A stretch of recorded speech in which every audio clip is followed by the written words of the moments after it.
గతించిన రోజులలో సత్యమును తండ్రి విరువుగా వెలువరిస్తూ క్రమానుగతంగా అనేక విషయాలు నేర్పించి పదుల సంఖ్యలో ఈ 4 ఏళ్లలో వందల మందిని తండ్రి మీ రాజ్యంలోనికి నూతన ఆత్మలుగా పాత్రలుగా తండ్రి వారిని మలిచారు.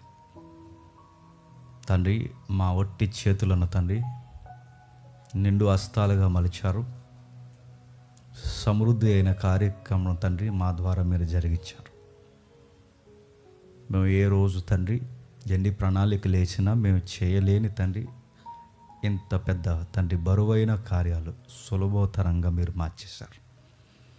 తండ్రి ఎంతో మేధాశక్తి ఉండి పెద్ద పెద్ద చదువులు ఉండి నడిపించలేని నాయకత్వాలు విఫలమవుతున్న ఈ వేళ ఏ నాయకత్వము ఏ చదువులు తండ్రి అంతంత మాత్రమే ఉన్న మాకు తండ్రి ఎన్నిక లేని మమ్మల్ని తండ్రి గొప్ప నాయకత్వపు లక్షణాలతో మీరు నడిపిస్తున్నందుకు స్తుతులు దేవా. సుమారు తండ్రి 2 సంఘాలని మీరు వాడుకుంటున్నారు. సత్యానికి స్తంభం అని తండ్రి మీరు వినిపిస్తున్నారు. ఈ జంట నగరాల్లో ఎవరు వినినా వినకపోయినా రంకి వేసి సత్యం ఇదే అని మేము చెబుతున్నాం దేవా. మాకు మనుషుల యొక్క తండ్రి బలాలు మాకు వద్దు, కానీ సత్యము పట్టుకుని నిలబడేవారు మాకు కావాలి. అలాంటి విశ్వాసుల్నే మీరు పోగేస్తున్నారు. అది 12 మంది అవ్వచ్చు, 24 అవ్వచ్చు, లేదా 4 అవ్వచ్చు. అంతం వరకు తండ్రి ఈ సత్యమును పట్టుకుని పరుగులు తీసేవారిని తండ్రి సిద్ధపరచండి.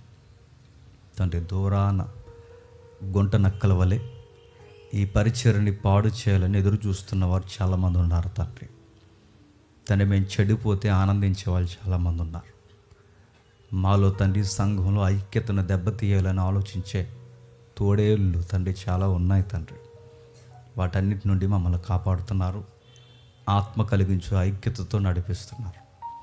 మాలో ముసలం ఎవడ వలనన్న ప్రారంభమైతే వాడిని మీరే గద్దించండి తండ్రి. తన ఆలయమును పాడు చేయవారిని మీరు పాడు చేస్తానని తండ్రి మీరు సెలవిచ్చారు.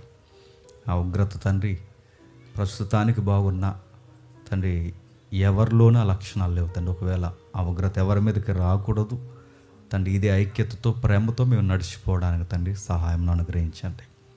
ఈరోజు మరొక మెలుకు మేము నేర్చుకోవడానికి సిద్ధపడుచుండగా మాతో అందరితో మీరు ఉంటారని కోరుతూ క్రీస్తున్నాము నీ ప్రార్థన సమర్పిస్తున్నాము తండ్రి. ఆమేన్. యోహాను సువార్త 16వ అధ్యాయం. 14వ అధ్యాయం. యోహాను సువార్త 14వ అధ్యాయం మొదటి వచనం నుండి. మీ హృదయాన్ని కలవరపడనీయకుడి, దేవుని యందు విశ్వాసముంచుచున్నారు, నా యందును విశ్వాసముంచుడి. నా తండ్రి ఇంట అనేక నివాసములు కలవు, లేని ఎడల మీతో చెప్పుదును. మీకు స్థలము సిద్ధపరచ వెలుచున్నాను. నేను వెళ్ళి మీకు స్థలము సిద్ధపరిచిన ఎడల నేనుండు స్థలములో మీరును ఉండులాగున మరలా వచ్చి నా యొద్ద ఉండుటకు మిమ్మును తీసుకొని పోవుదును. నేను వెళ్ళుచున్న స్థలమునకు మార్గము మీకు తెలియనని చెప్పాను. అందుకు తోమా, ప్రభువా, ఎక్కడికి వెళ్ళుచున్నావో మాకు తెలియదే, ఆ మార్గము ఎలాగూ తెలియనని ఆయన అడగగా యేసు, నేనే మార్గమును సత్యమును జీవమును, నా ద్వారానే తప్ప ఎవడును తండ్రి యొద్దకు రాడు. ఆగుదాం. నిజానికి ఉదయకాలపు వేళ పరిశుద్ధాత్ముడి శీర్షికను కొన్ని భాగాలుగా కాకినాడ చర్చిలో మేము ఆలోచిస్తున్నాం. ఫాలో అవుతున్నవారు చాలా విషయాలు నేర్చుకుంటున్నారు. పరిశుద్ధాత్ముడు అంటే ఇది వాక్యానుసారంగా నేర్చుకుని బలపడుతున్నవారు చాలామంది ఉన్నారు. అందులో ఒక భాగమే ఈరోజు మీకు చెప్పబోతున్నాను నేను. నిజానికి ఉదయకాలం అక్కడ చెప్పాలి, నాకు కొంచెం హెల్త్ ప్రాబ్లం ఉండవాలని నేను వెళ్ళలేకపోయాను. కానీ ఈరోజు కొన్ని నిగూఢమైన సత్యాలు మనం నేర్చుకుందాం. రాయబడిన సంగతులు మీరు గమనించండి. ప్రభు అయిన యేసుక్రీస్తు వారు తన పరిచర్యను ముగించుకుని ఇక వెళ్ళిపోతున్నాడు. ఆ వెళ్ళిపోతున్న టైంలో శిష్యులలో అందరికన్నా ఆతృతగా మాట్లాడుతున్న వ్యక్తి తోమా మాట్లాడుతున్నాడు. ఆ తోమా మాట్లాడుతూ ఏమన్నాడంటే, నువ్వు ఎక్కడికి వెళుతున్నావు, ఎక్కడికి వెళ్ళుచున్నావు మాకు ఎలాగూ తెలియనని ఆయన అడుగుతున్నాడు. అంటే ఈ జరుగుతున్న సంభాషణ, జరుగుతున్న ఈ సందర్భాన్ని మనం చూస్తున్నప్పుడు ఏదో ఒక విషయం బలమైనదే శిష్యుల మధ్య ఆయన జరిగించబోతున్నాడన్న ఆ నేపథ్యం మనకి గ్రంథకర్త మనకి లిఖిస్తున్నాడు. ఈ రాయబడిన సంగతులు మనం జాగ్రత్తగా ఆలోచించగలిగితే, ప్రభు అయిన యేసుక్రీస్తు వారు కలవరపడకండి అన్నాడు. ఎలాగో సందర్భం వచ్చిందనుకో ఒక మాట మీకు తెర మీదకి నేను తీసుకొస్తున్నాను. ఈ మధ్యకాలంలో మోడలిజం అనేది ఒకటి ఎక్కువైంది. మోడలిజం అంటే తండ్రే కుమారుడు, కుమారుడే తండ్రి, కుమారుడే పరిశుద్ధాత్ముడు. దీన్ని మోడలిజం అంటారు. అంటే ఆయనే ఈయనయ్యాడు, ఈయనే ఆయన అయ్యాడు, ఆయన ఈయన, ఈయన ఆయనని కలగూర వంటకం చేసేసే దాన్ని మోడలిజం అంటారు. ఈ క్లారిటీ లేక ఈ మోడలిజాన్ని నమ్మే వాళ్ళు ఏం చేస్తారంటే, ప్రభు అయిన యేసుక్రీస్తు వారు తండ్రితో సమానుడని బైబిల్ లిఖిస్తుంది, బైబిల్ చెబుతుందని మనం చెబితే, పరిశుద్ధాత్ముడు కూడా సృష్టికర్తగా బైబిల్లో కనబడుతున్నాడని బైబిల్ని పట్టుకుని మనం చెబితే, ఇటీవల కాలంలో ఈ మోడలిజం నమ్మిన వాళ్ళు ఏం చేస్తారో తెలుసా? ఆ బిట్ కట్ చేసి వాళ్ళు ఏమంటున్నారంటే జేమ్స్ దుర్బోధ అన్నారు. అంటే రైట్ బోధ ఏంట్రా అని అడిగితే వీళ్ళు ఏం చెప్తారు చెప్పనా? ఆయనే ఈయన, ఈయనే ఆయన అని చెబితే రైట్ బోధ. అదే తండ్రి తండ్రిగా, కుమారుడు కుమారుడుగా, పరిశుద్ధాత్ముడు పరిశుద్ధాత్ముడు ఉన్నారు, కో ఈక్వల్, కో ఇటర్నల్ అని బైబుల్ చెబుతున్న స్టాండింగ్స్ మనం చెప్తుంటే మనది దుర్బోధట. వాళ్ళు చెప్తున్నది ఏంటి? ఆయనే ఈయన, ఈయనే ఆయన అని చెబితే మనది రైట్ బోధట. తగలెట్టాలండి వీళ్ళందరినీ చెప్తున్నాను నేను. ఈ పెట్టినోడు, ఈ బిట్టు పెట్టినోడు నాకు తెలుసు అండి, కుర్రగాడు. ఈడు అమలాపురంలో గ్రౌండ్లో ఆ కుర్రగాడు అటు ఇటు తిరుగుతుంటే తమ్ముడికి వాక్యం చెప్పింది నేను. నీలో స్కిల్ ఉంది, వాక్యం చెప్పని తర్వాత సజెషన్ ఇచ్చింది మేము. పేరు చెప్పట్లేదు, ఎందుకంటే వీళ్ళని హైలైట్ చేయడం నాకు ఇష్టం లేదు. ఆ తర్వాత వీళ్ళు ఎదిగిన తర్వాత బాగానే వెళ్ళేవాడు, బాగానే చక్కగా నడిచేది, బాగానే ఉంది. వాళ్ళ దిన కార్యక్రమాలకు వెళ్ళాం, వాళ్ళ పిల్లలు పేర్లు పెట్టడానికి వెళ్ళాం, అంతా బాగానే ఉంది, బాగా నడిచింది. ఎప్పుడు అంటించాడో ఎవడంటించాడో తెలియదు, కానీ మోడలిజంలోకి పోయి ఇప్పుడు బిట్స్ కట్ చేసి జేమ్స్ దుర్బోధ అన్నా అని పిలిచిన ఆనూరై ఇప్పుడు నన్ను సింగిల్ వర్డ్స్తో పిలుస్తున్నాడు. దుర్బోధలు అంత ప్రమాదకరమైనవి, బంధాలను పాడు చేస్తాయి, ఆత్మీయతను పాడు చేస్తాయి, పిలుపును పాడు చేస్తాయి, భయంకరమైన సిద్ధాంతాల్లోనికి తీసుకెళ్ళిపోయి ఏం చేస్తాయి తెలుసా? నీ సంఘానికి జాడ్యం పట్టేలా తయారు చేస్తాయి. ఈ నెల 8వ తారీఖుని, వచ్చే నెల 8వ తారీఖుని కోనసీమలో ఒక దుర్బోధ ఉంది. ఇదే మోడలిజంతో మిళితమైన మరో బోధ ఉంది. ఈ మోడలిజంతో మిళితమైన మరో బోధ ఏంటంటే, తండ్రి పెద్దోడు, కుమారుడు రెండోవాడు చిన్నోడు, పరిశుద్ధాత్ముడు మూడో ఆయనని స్టాండింగ్ ఇస్తున్నారు. దీని మీద 60 మంది సేవకులతో వచ్చే నెల 8వ తారీఖున కూర్చుంటున్నాం. ఆ సంగతి ఎటో వెళ్తామని. నేను వెళ్తున్నాను, నాతో వచ్చేవాళ్ళు ఎవరినట్టు రండి, గొడవలాట్లు కదండో, నాకు రిఫరెన్స్ అందించడానికి, సహాయం చేయడానికి. కోనసీమలో కూడా ఒక దుర్బోధ నడుస్తుంది. వీటి గూర్చిన ఇది అడగకపోతే ఏమవుద్దంటే సాల్వేషన్ ప్రాబ్లం ఉంది ఇక్కడ. రక్షణ వ్యవస్థను కృంగదీస్తుంది, రక్షణ విలువలను పాడు చేసి పాడేస్తుంది. అంటే దాని మూలాలు, దాని ఎఫెక్ట్ అక్కడ కొడుతుంది అంటే కొడుతుంది. దాని విలువలు తెలుస్తాయంటే తెలియాలి. ఆ వాక్యపు విలువల్లో మనం చూడకపోతే రక్షణ విలువలను ఎలా పాడు చేస్తుందో మనకు అర్థమవుతుంది. అందుకే చూద్దాం, ఈ త్రిత్వంలోని అంటే ఈ ముగ్గురు తత్వంలోని ఒక వ్యక్తిత్వాన్ని మనం చూద్దాం.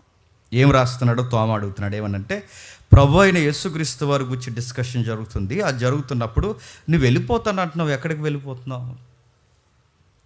నేను ఎక్కడికి వెళ్తున్నాను నేను క్లారిటీగా చెప్తాను. నేనుండు స్థలములో మీరుండులాగన మరలా వచ్చి మిమ్మల్ని తీసుకుని నేను వెళ్ళిపోతాను, జాగ్రత్తగా ఉండండి, వెయిట్ చేయండి అని చెప్తే తోమ అంటున్నాడు, నువ్వు ఎక్కడికి వెళ్ళుచున్నావు మాకు ఎలా తెలుస్తుంది అన్నప్పుడు ప్రభు అంటున్నాడు, ఏం కంగారు పడకండి, మీకు ఒక గైడ్ చేయడానికి ఒక వ్యక్తిని నేను పంపుతున్నాను అన్నాడు. ఎవరట? మిమ్మల్ని నడిపించడానికి ఒక వ్యక్తిని నేను పంపిస్తున్నాను, ఆయన మీరు ఫాలో అయితే చాలు, ఆయన మిమ్మల్ని గైడ్ చేస్తాడు. ఈ సిద్ధాంతం మైండ్లో పెట్టుకోండి. మోడలిజం అనేదే ఒకవేళ నిజమైతే, ఆయనే ఈయన తండ్రే కుమారుడైతే, తండ్రే కుమారుడుగా వస్తే, కుమారుడే పరిశుద్ధాత్ముడైతే, నేను అడుగుతున్నానండి, ఈ నెల్లి మళ్ళీ ఇంకొక ఆయన పంపడం ఏంటి? అంటే యాక్టింగ్ చేస్తున్నాడా? కొంచెంసేపు అక్కడ ఆ పోర్సను పోషించి మళ్ళీ ఇక్కడికి వచ్చి మరొక పాత్ర పోషించి మళ్ళీ కిందకు వచ్చి ఆత్మగా నటిస్తున్నాడా? లేదా మీ పరిభాషలో దాన్ని అవతారం అనే సనాతన పదాలు తగిలిస్తున్నారా? ఈ ముగ్గురు గురించి అంత విపులకరంగా నేర్చుకోవాలి. బైబిల్ చెప్తుంది నేర్చుకోవాలి. వీళ్ళ ముగ్గురు కూర్చున్న క్లారిటీ లేకపోతే నీకు రక్షణ సిద్ధాంతం ప్రమాదం. ఎందుకంటే బాప్టిజం ఇస్తున్నప్పుడు సరి అయిన బోధకుడు ఏమని ఒప్పుకొలిస్తాడో తెలుసా? తండ్రి అయిన దేవుణ్ణి నమ్ముతున్నావా అడుగుతాడు, కుమారుడైన యేసుక్రీస్తు వారిని నమ్ముతున్నావా అడుగుతాడు, పరిశుద్ధాత్ముడు ఉన్నాడని నమ్ముతున్నావా అడుగుతాడు. తండ్రి కుమార పరిశుద్ధాత్మ నామంలో నీకు బాప్టిజం ఇస్తున్నావు, నీకు ఇష్టమేగా అని అడుగుతాడు. ఎందుకు అడుగుతాడు? ఇది నీకు తెలియాలి. తండ్రి అంటే ఏంటో తెలియాలి, కుమారుడు అంటే ఏంటో తెలియాలి, పరిశుద్ధాత్ముడు అంటే ఏంటో నీకు తెలియాలి. నీకు తెలియకుండా నీ ఒప్పుకోలు సరిగ్గా లేకపోతే, నీ రక్షణ పునాదులు సరిగ్గా లేకపోతే నీకు ప్రమాదం ఉంది, నీ రక్షణ జీవితానికి ప్రమాదం ఉంది. అందుకే రాయబడిన సంగతి చూడండి, ఆయన చాలా స్పష్టంగా చెప్తున్నాడు. ఒక్కసారి ఎన్నిసార్లు పరిశుద్ధాత్మ గురించి రాయబడింది? ఈయనైతే ఎన్నిసార్లు ఆయన గురించి క్లైమ్ చేయబడింది బైబిల్లో? పలుమార్లు పరిశుద్ధాత్మని గురించి ఇలా రాయబడింది. ఆయన అరణ్యానికి కొనుపోబడినప్పుడు పరిశుద్ధాత్ముని చేత కొనుపోబడును. ఈయనైతే ఈయన ఇంకొకరితో కొనుపోబడ్డాడన్న ఆ సెన్సెన్స్కి వస్తుంది ఆ వచనాల్లో. అంటే ఈయనగా అంటే ఆయనగానే రెండు పాత్రలు పోషిస్తున్నాడా? అక్కడ రాయబడింది కదా స్పష్టంగా, ఆయన పరిశుద్ధాత్ముడి చేత అరణ్యానికి కొనిపోబడ్ను, ఆయన పరిశుద్ధాత్ముడి చేత అరణ్యానికి అరే అంత స్పష్టంగా ఉంది. పరిశుద్ధాత్ముడు కొనుపోబడ్డాడని ఉంది, కుమారుడైన దేవుడు ఇక్కడ పాత్రగా పోషింపబడుతున్నాడు ఉంది, ఈయన శ్రమల్లో ఉన్నాడని కనబడుతుంది, ఆయన శోధిస్తున్నాడని కనబడుతుంది, పరీక్షిస్తున్నాడని కనబడుతుంది. ఎంత స్పష్టంగా ఉన్నా ఆయనే ఈయనడానికి నేను అడుగుతున్నాను, ఏం చూసి మీరు చదివారు? ఇంకేం రాయబడింది ఆయన గురించి? పరిశుద్ధాత్మ ఒక్కచోటైనా ఎన్నిసార్లు రాయబడింది? నికోదేముతో మాట్లాడుతున్నప్పుడు ఆయన ఏమన్నాడు? మీరు ఆత్మ మూలంగా జన్మించాలి అన్నాడు. అంటే ఎంత స్పష్టంగా మాట్లాడాడు ఆయన. ఇంకేం మాట్లాడాడు ఆయన? అలాగే మాట్లాడుతూ తండ్రిని నేను ఏడుకుంటాను, పరిశుద్ధాత్ముడు మీ యొద్ద ఉండేలా నిశ్చయముగా మీకు అనుగ్రహిస్తానని ఎంత స్పష్టమైన వాగ్దానం ఇచ్చాడు ఆయన. బాప్టిజం ఇచ్చి యోహాను ఇలా అన్నాడు. ఏమని అన్నాడు? ఇదిగో నేను మీకు నీటిలో బాప్టిజం ఇస్తున్నాను, నా వెనకొస్తున్నవాడు మీకు పరిశుద్ధాత్మల్లో బాప్టిజం ఇస్తానని క్లైమ్ చేస్తున్నాడంటే ఎంత స్పష్టంగా రెఫరెన్స్ మనకు కనబడుతున్నాయి. అరే ఇంత స్పష్టంగా బైబిల్లో ఉన్న అడుగుతున్నాను, ఆయనే ఈయనని ఈ మోడలిజాన్ని పట్టుకుని ఎలా ఊగుతున్నారు? వీళ్ళు నాకు పరిచయం ఉన్నారు, నాకు తెలిసి వాళ్ళు ఈ వీడియోలు పెట్టేవాళ్ళు అందరూ. కొంతమందిని అన్న అని పిలుస్తాను, కొంతమంది తమ్ముడు. ఈ వీడియో పెట్టినోడు తమ్ముడు. వీళ్ళు నేనేమంటలేదు కానీ విషయం అడుగుతున్నాను. విషయ పరిజ్ఞానం మనకు తెలియాలి, విషయ పరిజ్ఞానం మనకు అర్థం కావాలి. అందుకే బైబిల్లో రాయబడిన ఒకే ఒక సందర్భాన్ని మనం జాగ్రత్తగా చూద్దాం. ఆ 14వ అధ్యాయం 16వ వచనంలో ఏం జరుగుతుందో చూడండి. ఏం జరుగుతుందో చూడండి. నేను తండ్రిని వేడుకొందును, మీ వద్ద ఎల్లప్పుడూ ఉండుటకై వేరొక ఆదరణకర్తను, అనగా ఎక్కువ తీసే బాగుందా? కొంచెం తగ్గించేది. అనగా సత్యస్వరూపియగు ఆత్మను మీకు అనుగ్రహించును, లోకం ఆయనను చూడదు, ఆయనను ఎరుగదు గనక ఆయనను పొందనేరదు, మీరు ఆయనను ఎరుగుదురు, ఆయన మీతో కూడా నివసించును. ఏమని జరుగుతుంది? మనం ఇక్కడ విషయాన్ని గమనిద్దాం. ఆయన వెళ్ళిపోతున్నప్పుడు వారిని ప్రిపేర్ చేస్తున్నాడు. ఏమేమి ప్రిపేర్ చేస్తున్నాడు? టెన్షన్ అవ్వకండి, నేను వెళ్ళిపోయినా మీకు ఏం కాదు, మరొక ఆదరణకర్తను మీ దగ్గరికి నేను పంపిస్తున్నాను. గమనించండి, ఇక్కడ ఒక ప్రశ్న మనకి లేవనెత్తబడాలి. ఆదరణకర్త, ఆదరణకర్త, ఆదరణకర్త. 16 వచనంలో 14-16లో మనకు కనబడుతుంది ఆదరణకర్త అని. ఆదరణకర్త అన్న వచనాన్ని మనం గమనించినప్పుడు అసలు ఆదరణకర్త అనే ఈ మాట ఎవరికి రాయబడిందండి? ప్రభు అయిన యేసుక్రీస్తు వారికి. ఇదే మాట మళ్ళీ ఎవరికి రాయబడుతుంది? ప్రభు అయిన యేసుక్రీస్తు వారికి మాత్రమే కాదు, ప్రభు అయిన ఆత్మకు కూడా. అంటే ఈ మాటలు మనం రాయబడుతున్నప్పుడు మనం చూడండి, ప్రభు అయిన యేసుక్రీస్తు వారిని ఆదరణకర్తనన్న దేవుడే, ప్రభు అయిన యేసుక్రీస్తు వారిని ఆదరణకర్తని డిక్లేర్ చేసిన దేవుడే ఇక్కడ ఏమని రాస్తున్నాడు చూడండి.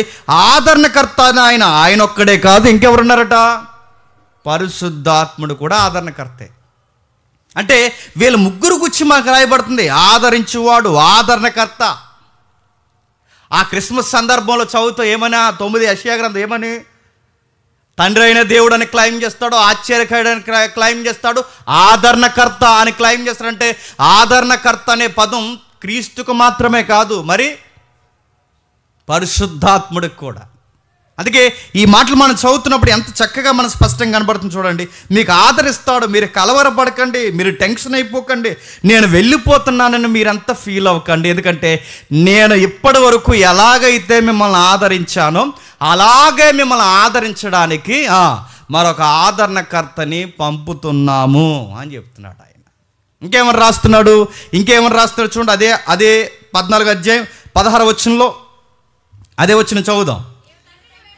నేను తండ్రిని వేడుకొందును, మీ యొద్ద ఎల్లప్పుడూ ఉండుటకై వేరొక ఆదరణకర్తను ఎల్లప్పుడూ ఉండుటకై వేరొక ఆదరణకర్తను మీ యొద్దకు పంపుతా. వేరొక ఆదరణకర్త అన్నాడు, దాని అర్థం ఏంటండి?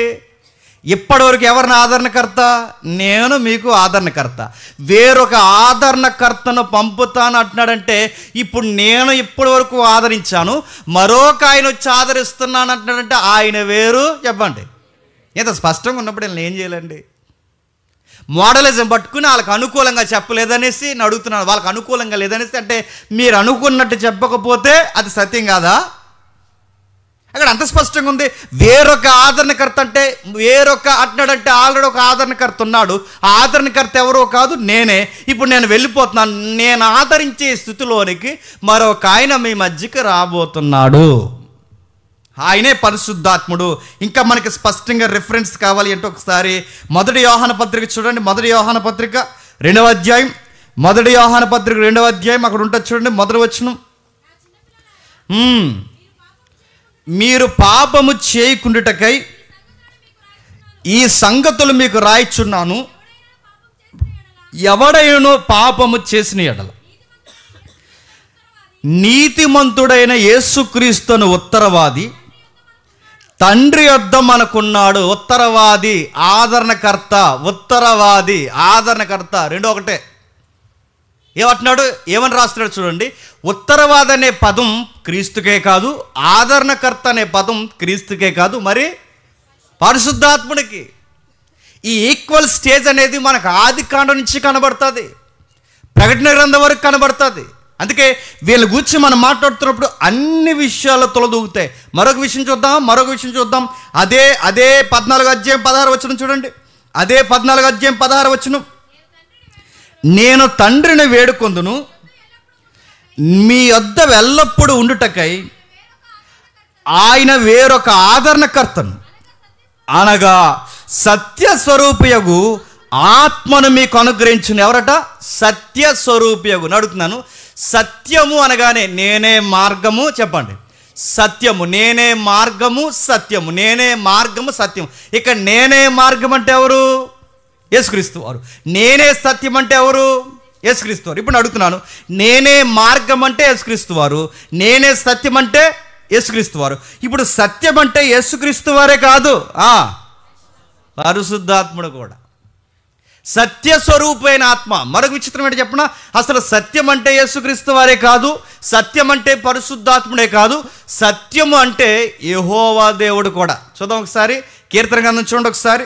31వ కీర్తన 5వ వచనం. 31వ కీర్తన 5వ వచనం, నా ఆత్మను మీ చేతికి అప్పగించుచున్నాను. యెహోవా సత్యదేవా, నన్ను విమోచించువాడవు నీవే. నేను యెహోవాను నమ్ముకొని ఉన్నాను. వ్యర్థమైన దేవతలను అనుసరించేవాడు ఏంటట? యెహోవా సత్యదేవ. యెహోవా సత్యదేవ అంటే సత్యస్వరూపమైన ఆత్మ, సత్యస్వరూపమైన ప్రభు అయిన యేసుక్రీస్తు వారిని, అంటే క్షమించండి, సత్యమైన యేసుక్రీస్తు వారిని కూర్చే కాదు, సత్యస్వరూపమైన ఆత్మ, సత్యమైన దేవ. అంటే తండ్రి, కుమార, పరిశుద్ధాత్మ ఏదైతే మనకు ముగ్గురుగా రాయబడుతున్నాయో ఈ ముగ్గురికి ఒకే లక్షణాలు కలిగి ఉన్నారు. ఈ ముగ్గురు మాటలు ఒకే పదాల్లో ఒకే ఒక్క స్థితిగతుల్లో వాడబడుతున్న ఆ యొక్క వ్యక్తిత్వాలు మనకు కనబడితే చూడండి, ఇంత స్పష్టంగా మనకు బైబిల్లో రాయబడుతున్న అడుగుతున్నాను, మోడలిజం అనేది ఎలా వచ్చింది? అవతారాలు నమ్ముంటారు మీరు, అవతారాలు తెలుసు కదా, అవతారంలో ఎలా వచ్చాడు, ఈ అవతారంలో ఎలా వచ్చాడు, ఈ అవతారంలో ఎలా వచ్చాడు, అవతారాలు తెలుసు కదా, బయట ఉన్నాయి. ఆ యుగంలో ఎలా వచ్చాడు, ఈ యుగంలో ఎలా వచ్చాడు, ఈ యుగంలో ఎలా వచ్చాడు అంటే నేను అడుగుతున్నాను, ఏ యుగంలో ఎలా వచ్చాడు? ఆ బయట ఉన్న ఫిలాసఫీలన్నీ మీరు నమ్ముతుంటే అడుగుతున్నాను, ఇలాగే తగలడితే అందుకు చూడండి, ఆ యుగంలో అలా ఉన్నాడు కాదు, ఈ యుగంలో ఎలా ఉన్నాడు కాదు. బైబిల్ స్పష్టంగా రాస్తుంది, బైబిల్ స్పష్టంగా చెప్తుంది. అవతారాలు నమ్మే అవతారాల ఫీలింగ్తో బైబిల్ మీరు ఇలాగే చదివితే అని అడుగుతున్నాను, మీకు బైబిల్ ఎలాగ అర్థమవుద్ది? స్పష్టంగా ప్రతి రిఫరెన్స్ మనకు స్పష్టంగా రాయబడిన చూడండి, ఎవరికి వారే. అసలు ఆది కాలం మనం చదువుతున్నప్పుడే మనకు కనబడుతుంది, తండ్రి అయిన దేవుడు ఆది యందు దేవుడు భూమి ఆకాశమును సృజించను. ఆది యందు దేవుడు భూమి ఆకాశం సృజించను, ఆత్మ జలముల పైన అల్లాడుచుండు. తండ్రి కనబడుతున్నాడు, కుమారుడు కనబడుతున్నాడు. యోహాను సువార్త మనం చదువుతున్నప్పుడు మనకు కనబడుతుంది, పత్రికలు మనం చదువుతున్నప్పుడు కనబడుతుంది, ఆయన లేకుండా కలిగి ఉన్నది ఏది అంటే క్రియేషన్లో ఎవరున్నారు చెప్పండి? ముగ్గురు ఉన్నారు. తండ్రి ఉన్నాడు, కుమారుడు ఉన్నాడు, పరిశుద్ధాత్మ. అంటే ముగ్గురి స్పష్టత మనకు కనబడుతున్నప్పుడు మోడలిజం అనేది ఎలా వచ్చింది? ఎవడో అవతారం కూడా చదివింటాను అడుగుతున్నాను నేను, ఎవడో చదివేసేయాలని అడుగుతున్నాను. ఇంకా రాయబడి చూడండి, 17 వచనం చదువుదాం ఒకసారి, అదే 14 అధ్యాయం 17 వచనం. లోకం ఆయన చూడదు, లోకం ఆయన చూడదు గనక, ఆయనను ఎరుగదు గనక మీరు ఆయన ఎరుగుదురు, ఆయన మీతో కూడా నివసించను. ఏంటంటే ఎంత గొప్పగా మనకు చెప్తున్నారు చూడండి. లోకం ఆయన చూడలేదు, ప్రస్తుతానికి మీరు చూస్తున్నారు, ఇంకా చూడలేదని చెప్పాడా? స్పష్టంగా చెప్తున్నాడు కదండి. లోకం ఆయన చూడదు, ప్రస్తుతానికి మీరు నన్ను చూస్తున్నారు, నన్ను అన్నట్టే అన్నాడా? అలాంటి మాటలు ఎక్కడ మనకు కనబడట్లేదే. కుమారుడే పరిశుద్ధాత్ముడు ఎలా అవుతాడు, ఆయనే ఇలా ఎలా ఉన్నాడు? ఈ కలగూర వంటకం. అందుకే ఈ సనాతన ధర్మాల్లో చదివి వచ్చి ఆ పుస్తకాన్ని చదివిన వాళ్ళు ఎవరో పుట్టించేశారు, లేకపోతే ఎక్కడో ఈ మోడల్స్, ఈ మత గ్రంథాలన్నీ చదివిన వాళ్ళు వచ్చి బహుశా ఈ బైబిల్లో ఈ అవతారం లేదా ఈయననే ఈ అవతార సిద్ధాంతం అనేది తీసుకుని వచ్చి ఉంటారండి. బైబిల్ అలా లేదు. బైబిల్లో ఎవరి వ్యక్తిత్వం వాళ్ళదే స్పష్టంగా మనకు కనబడుతుంది చూడండి. 17 వచనం అంటున్నాడు, ఆయన వస్తాడు, మిమ్మల్ని గైడ్ చేస్తాడు. లోకం ఆయన చూడలేదు, లోకానికి ఆయన తెలియడు, కానీ విశ్వాసులుగా మీరు ఆయన్ని అనుభవించగలరు, మీరు ఆయన చూడగలరు, మీరు ఆయన్ని అనుభవించగలరు. అంటే ఆయన వ్యక్తిత్వాన్ని మీరు అనుభవించగలరు. కొంతకాలమైన తర్వాత నన్ను మరి ఎన్నడూను చూడరు. 18 వచనం అంటున్నాడు, కొంతకాలమైందంటే కొంతకాలం తర్వాత నేను మీతో ఉండకపోవచ్చు, నేను మీకు కనబడను, మీతో వెళ్ళిపోతున్నాను, మీతో కనబడుతున్న ఈ స్థితిగతులు వెళ్ళిపోతాయి, కానీ ఒక ఆయన వస్తాడు, ఎల్లకాలము మీతో కూడా ఉంటాడు. దేవుడిచ్చే గొప్ప వాగ్దానాల్లో ఒక వాగ్దానం ఏంటి చెప్పిన? పరిశుద్ధాత్ముడు దేవుడు మనకు అనుగ్రహించడం. అంటే దేవుడు మనతో ఎప్పుడు ఉండేలా గొప్ప బహుమానం మనకు దేవుడు ఇవ్వడం, ఆయన్ని మనం పొందుకోవడం. ద గ్రేట్ గిఫ్ట్ ఏదన్నా మనకు ఉందంటే, దేవుడు మనకి ఇచ్చిన బహుమానం ఏదన్నా ఉంది అంటే, గొప్ప బహుమానం ఏదందంటే పరిశుద్ధాత్ముడు దేవుడు మనకు అనుగ్రహించడమే గొప్ప బహుమానం. ఆ బహుమానాన్ని మనం తీసుకోవడమే దేవుడు మనకిచ్చిన బహుమానం. ఈ బహుమానాలు మనకు అర్థం కావు. చాలామంది బైబిల్లో చదువుతున్నప్పుడు వెతుకుడి, తట్టుడి, అడుగుడి. చాలామంది ఏమనుకుంటారంటే ఎతుకుడి, తట్టుడి. ఈ ప్రాస్పరిటీ స్పీకర్స్ అందరూ ఏమనుకుంటారంటే ఎతుకుడి, ఎదుగుతే ఇస్తాడు, అడిగితే ఇస్తాడు. వీళ్ళందరూ ఏమనుకుంటారంటే ఈ ప్రాస్పరిటీ అనుకుంటారు. కాదు. బైబిల్లో మీరు ఆ రెఫరెన్స్ సందర్భానుసారంగా చదవండి. ఎతకమన్నా, అడగమన్నా, దొరికేదన్నా ఏదైనా ఆ రెఫరెన్స్ ఎవరిని గురించి మాట్లాడుతుందంటే పరిశుద్ధాత్మని గురించే మాట్లాడుతుంది. అంటే దేవుడు అన్నిటికన్నా గొప్పగా, అంటే నువ్వు రొట్టెని అడిగితే అంతకన్నా గొప్పది ఇస్తాను, నువ్వు అడిగిన దానికన్నా గొప్పది ఇస్తాను. ఏమి ఇస్తా ప్రభు అంటే రొట్టె కన్నా గొప్పదనగానే ఇంకా పెద్ద ఐటమ్ ఏదో అనుకోకండి. ఇంకా నువ్వు అడిగిన దానికన్నా ఎక్కువ ఇస్తా అంటే ఏమి ఇస్తా ప్రభు అనకండి, వజ్రాలు బంగారాలు అనకండి. దేవుడు అంటున్నాడు మీరు అడిగిన దానికన్నా ఎక్కువ అంటే దేవుడు అంటున్నాడు ఏమంటున్నాడు తెలుసా, మీరు అడిగిన దానికన్నా గొప్పదంటే పరిశుద్ధాత్మని ఇస్తానంటున్నాడు. ఆయన మాట్లాడుతున్నదే పరిశుద్ధాత్మ గురించి. అంటే బైబిల్ మీరు ఎక్కడ పిన్నా మనకు బైబిల్ చెప్తున్నది ఒకటే, పరిశుద్ధాత్ముడి కన్నా గొప్ప బహుమానం మనకి ఏదీ లేదట. మరొక ఆశ్చర్యకరమైన మాట ఏంటో చూడండి ఒకసారి. అది 26వ వచనం 14వ అధ్యాయం, అది 26వ వచనం 14వ వచనం, 14వ అధ్యాయం 26వ వచనం. ఆదరణకర్త అనగా తండ్రి నా నామమున పంపబోవు పరిశుద్ధాత్మ సమస్తమును మీకు బోధించి నేను మీతో చెప్పిన సంగతులన్నిటినీ మీకు జ్ఞాపకం చేయును. అక్కడ రాస్తున్న చూడండి 26వ వచనంలో, ఆదరణకర్త అనగా తండ్రి నా నామమున పంపబోవు పరిశుద్ధాత్మను సమస్తమును మీకు బోధించి నేను మీతో చెప్పిన సంగతులన్నిటినీ మీకు జ్ఞాపకము చేయును. అక్కడ ఒక మాట రాస్తున్నట్టు చూడండి, తండ్రి నామమున అంటే ఆదరణకర్త అనగా తండ్రి నామమున. బాగా వినండి, తండ్రి నామము కుమారుడికి ఉంది, చెప్పండి, తండ్రి నామము పరిశుద్ధాత్ముడికి ఉంది. అది ఎవరో వాట్సాప్లో మెసేజ్ పెట్టాడు ఏమనంటే, ఏంటి ఈ మధ్య జేమ్స్ ముగ్గురు యెహోవాలు అంటున్నాడంటే అడుగుతున్నాను, యెహోవా అంటే నీకు తెలుసా? అసలు యెహోవా అంటే తెలుసా? అసలు యెహోవాకి ఉన్న అర్థం ఏంటో తెలుసా? తెలుస్తాం. జేమ్స్ సంగతి వచ్చి అంటే అర్జెంట్గా ఫోన్ చేయమని కూర్చోబెడదాం అన్నాం. ఏది ఇంకా రాలేదు ఫోను. ముగ్గురు ఒకటి అంటున్నారట, ముగ్గురు ఒకే ఈక్వల్ అంటున్నాడట, ముగ్గురు ఒకే స్టాండింగ్లో అంటున్నాడు, ముగ్గురు నిచ్చిలు అంటున్నాడట, ఏంటి ముగ్గురు యెహోవాలు అంటున్నాడట. మరి నామం అంటే ఏంటి నేను అడుగుతున్నాను, నామం అంటే ఏంటి? తండ్రి నామం కుమారునికి ఉంది, కుమారుని నామం పరిశుద్ధాత్మనికి ఉంది. నామం అంటే ఏంటి? నామం అంటే ఏమనుకుంటున్నావు? పేర్లు అనుకుంటున్నావా?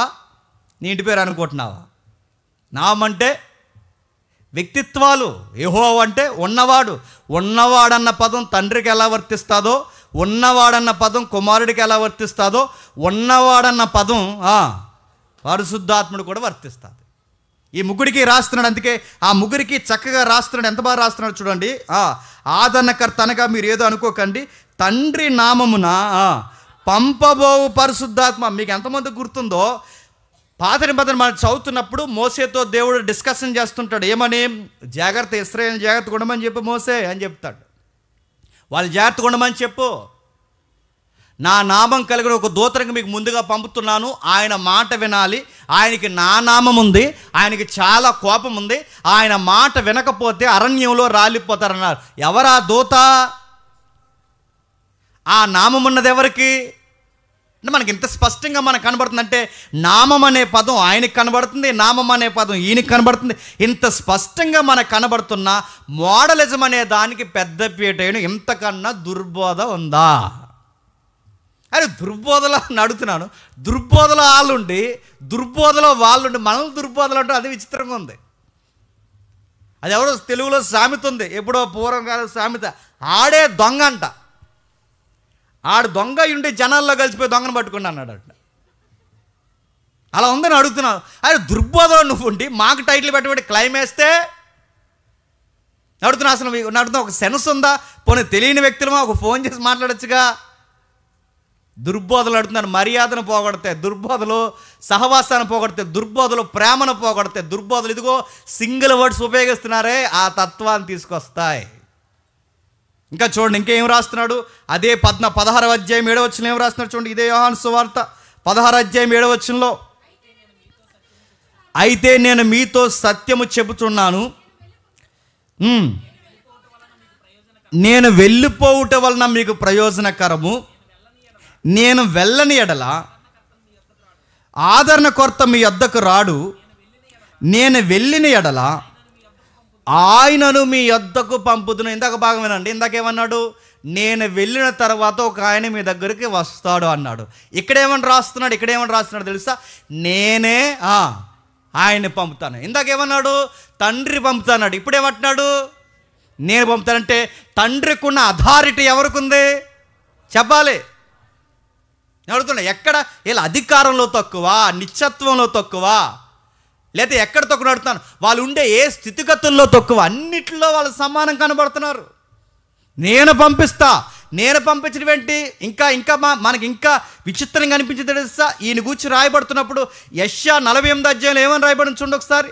యెషయా గ్రంథం 48 అధ్యాయం, యెషయా గ్రంథం 48 అధ్యాయం, యెషయా గ్రంథం 48 అధ్యాయం మొదటి వచనం నుండి 16 వచనం.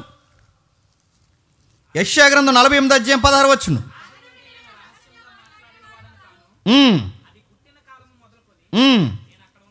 నేనక్కడ ఉన్నవాడను, ఇప్పుడు ప్రభువగు యెహోవాయు ఆయన ఆత్మయు నన్ను పంపెను, ఈ విమోచకుడును ఇశ్రాయేలు పరిశుద్ధ దేవుడైన యెహోవా ఇలాగు సెలవిచ్చుచున్నాడు, నీ దేవుడగు యెహోవాను నేనే. 16 వచనం చూడండి. ఇప్పుడు ప్రభువగు యెహోవాయు ఆయన ఆత్మయు నన్ను పంపాను. బాగా వినాలి. మీకు ఆ త్రిత్వం అనే పదం మనకు బైబిల్లో కనబడదు, కానీ ఈ ముగ్గురు వ్యక్తిత్వాలు మాత్రం మనకు బైబిల్లో కనబడతాయి. చూడండి ఏమని రాస్తున్నాడు. ఇదిగో ఇక్కడ ప్రభు అయిన యేసుక్రీస్తు వారి గురించి తనను తాను క్లైమ్ చేసుకుంటూ ఏమని రాస్తున్నాడు చూడండి. యెషయాలో ఏమని రాస్తున్నాడు? యెహోవాయు ఆత్మయు నన్ను పంపను, యెహోవాయు ఆత్మయు నన్ను పంపను, యెహోవాయు ఆత్మయు నన్ను పంపనని పాత నిబంధనలో ప్రభు అయిన యేసుక్రీస్తు అన్నట యెహోవాయు ఆత్మయు పంపెను అని రాయబడుతుంది. క్రొత్త నిబంధనకు వచ్చేసరికి ఏం రాయబడుతుంది? తండ్రి, బాగా విన్నాడు, తండ్రి నేను కలిసి ఎవరిని పంపుతామంటున్నాడు. అది అంటే యెషయాలో ఏదైతే మనకు కనబడుతుందో, యెషయాలో మనకి ఏదైతే రాయబడిందో, తండ్రి పరిశుద్ధాత్ముడు కలిసి యేసుక్రీస్తు వారిని పంపాడు అన్నది ఎంత వాస్తవమో, తండ్రి యేసుక్రీస్తు వారు కలిసి ఇప్పుడు క్రొత్త నిబంధనలో పరిశుద్ధాత్ముడిని పంపుతున్నారు. ఇలాంటివన్నీ అనేకమైన వచనాలు మనకు ఉన్నాయి, అనేకమైన బైబిల్లో రాయబడ్డాయి. అంటే వీళ్ళ ముగ్గురు వ్యక్తిత్వాలు మనకి సమానమైన హోదాలోను, నిత్యత్వంలోను, సృష్టికర్తలుగాను వీళ్ళ ముగ్గురు మనకు కనబడుతుంది. అందుకే ఆయనే ఈయన కాదు, చెప్పండి, ఈయన ఆయన కాదు, ఈయన ఆయనగా యాక్టింగ్ చేయలేదు. ఎవరి వ్యక్తిత్వాలకు వాళ్ళకు ఉన్నాయి. అందుకే ఈ డివైన్ దాని గురించి, ఈ డివైన్ సబ్జెక్ట్ గురించి ఏదైతే ఉందో దీని గురించి మాట్లాడాలండి. లేదా ఈ యొక్క స్థితిగతుల గురించి ఏవైతే వీటి గురించి మనం కూలంకషంగా ఆలోచించిన కొన్ని భాగాలు ఉన్నాయి. విన్నారో లేదో? వాటి గురించి మనం ఆలోచిస్తున్నప్పుడు రాస్తున్న మాట చూడండి. అదే 16వ అధ్యాయం 7వ వచనం ఒకసారి చదవండి మరలా. అదే 16వ అధ్యాయం 7వ వచనం. అయితే నేను మీతో సత్యము చెబుచున్నాను, నేను వెళ్ళిపోవుట వలన మీకు ప్రయోజనకరము, నేను వెళ్ళని ఎడల ఆదరణకర్త మీ యొద్దకు రాడు, నేను వెళ్ళిన ఎడల ఆయనని మీ యొద్దకు పంపదును. ఇక్కడ చూడండి 16వ వచనం బాగా వినండి. 48వ అధ్యాయం 16వ వచనం ఏదైతే మనకి యెషయా గ్రంథంలో చదువుతున్నామో అదే సెన్స్ మళ్ళీ ఎవరు రాస్తున్నారండి? యోహాను గారు రాస్తున్నారు. అంటే అక్కడ వాళ్ళిద్దరు కలిసి కుమారుడైన క్రీస్తుని పంపారు. ఇప్పుడు క్రీస్తు తండ్రి కలిసి పరిశుద్ధాత్మ. అంటే వీళ్ళ ఒకరికొకరు బ్యాలెన్స్కి మనకు కనబడుతుంది చూడండి. అంటే వీళ్ళ పాత్ర పోషిస్తున్నారు. తండ్రి తండ్రిగా ఉన్నాడు, కుమారుడు కుమారుడుగా ఉన్నాడు, పరిశుద్ధాత్ముడు పరిశుద్ధాత్ముడు, ఎవరి పాత్ర వాళ్ళు పోషిస్తున్నారు. అయితే మనకు కావలసిన సందర్భంలోకి వద్దాం. నేను వెళ్ళకపోతే మీకు ప్రయోజనం లేదు అంటే ఆయన వెళితే ప్రయోజనం, నేను వెళ్ళకపోతే మీకు ప్రయోజనం లేదన్నాడు. వెళితే ప్రయోజనం ఏంటి? ఏం ప్రయోజనం? ఆయన వస్తాడు, ఆయన వచ్చి ఏం చేస్తాడు? 8వ వచనంలో చెప్తున్నాడు చూడండి. 16:8లో పాపమును గూర్చియు నీతిని గూర్చియు తీర్పును గూర్చియు లోకమును ఒప్పుకున్న చేయును, లోకులు నా యందు విశ్వాసం ఉంచలేదు గనక పాపమును గూర్చియు నేను తండ్రి యొద్దకు వెళ్ళుట వలన మీరు ఇకరు నన్ను చూడరు గనక నీతిని గూర్చియు ఈ లోకాధికారి తీర్పు పొంది ఉన్నాడు గనక 3 పదాలు రాశాడు చూడండి అక్కడ. ఒకటి పాపమును గూర్చియు నీతిని గూర్చియు తీర్పును గూర్చి ఒప్పింపజేస్తాడు. మనకు ప్రయోజనం ఎలా అవుద్దట అంటే కుమారుడైన ఆదరణకర్త వెళ్ళిపోయిన తర్వాత, పరిశుద్ధాత్మ ఆదరణకర్తను మనకు పంపిన తర్వాత, ఆయన వచ్చిన తర్వాత మనకు ఒక ప్రయోజనం ఉందట. ఏం ప్రయోజనం ఉంది? ఆయన పాపమును గూర్చి ఒప్పింపజేస్తాడట. నిజంగా పరిశుద్ధాత్ముడు ఉన్న వాళ్ళు ఎలా ఉంటారు తెలిసిన? అందరికి పేర్లు పెట్టుకుంటూ తిరగరు. పరిశుద్ధాత్ముడు ఉన్నవాడు రే నువ్వు ఎలా ఉన్నావురా, నువ్వు ఎలా ఉన్నావురా, నువ్వు ఇదిరా అదిరా అని చెప్పుకుంటూ తిరగరు. పరిశుద్ధాత్ముడు అంటే ఈయనలో పరిశుద్ధాత్ముడు పనిచేస్తున్నాడు అని గుర్తుంటే తెలుసా, మన అగ్లీ నేచర్ మనకు కనబడుతుంది. మన రోత స్వభావం అంటే మనం పాపులం, దేవునితో మనం కడుక్కోవలసినవి చాలా ఉన్నాయన్న విషయం వాడికి అర్థమవుతుందంటే పరిశుద్ధాత్ముడు ఉన్నవాడు పాపాన్ని గుచ్చి ఎప్పటికప్పుడు వాడు పొడవబడతాడు. ఆ పాపం జోలికి పోకుండా తనను తాను వాడు పరిశుద్ధాత్ముని చేత నడిపింపబడతాడు. పరిశుద్ధాత్మ ఉంటే ఏం ప్రయోజనం అంటే పాపము చేయకుండా ఉంటాం. తమ్ముడు చెబుతూ ఇందాక నేను లైవ్లో వింటూ వచ్చాను. చాలామంది ఏమనుకున్నది ఇటీవల కాలంలో చాలా కాలం నుంచి ఉందండి ఈ దుర్బోధ. ఆ దుర్బోధలో ఒక దుర్బోధ ఏంటో తెలుసా, మనం ఎంత పని చేస్తే మనం అంత పాపం చేసినా పాపానికి పనికి అలా సెల్లట తూకం సరిపోద్దట. అదో బోధ ఉంది. పరిశుద్ధాత్మ ఉంటే అలా ఉండదు. రే పని చేయరు అబ్బాయి, నీ ఇష్టమని నువ్వు పని చేయండి, ఇష్టపడినట్టు బతకని. బైబిల్ అలా లేదు. బైబిల్ ఏం చెప్తుంది తెలుసా, పని చేయాలి, పాపాన్ని గుచ్చిన భయము ఉండాలి, నీతిని గుచ్చిన జాగ్రత్త ఉండాలి, దేవుని గుచ్చిన భయభక్తులు ఉండాలి. ఇలాంటి సెన్స్ ఎలా వస్తుంది?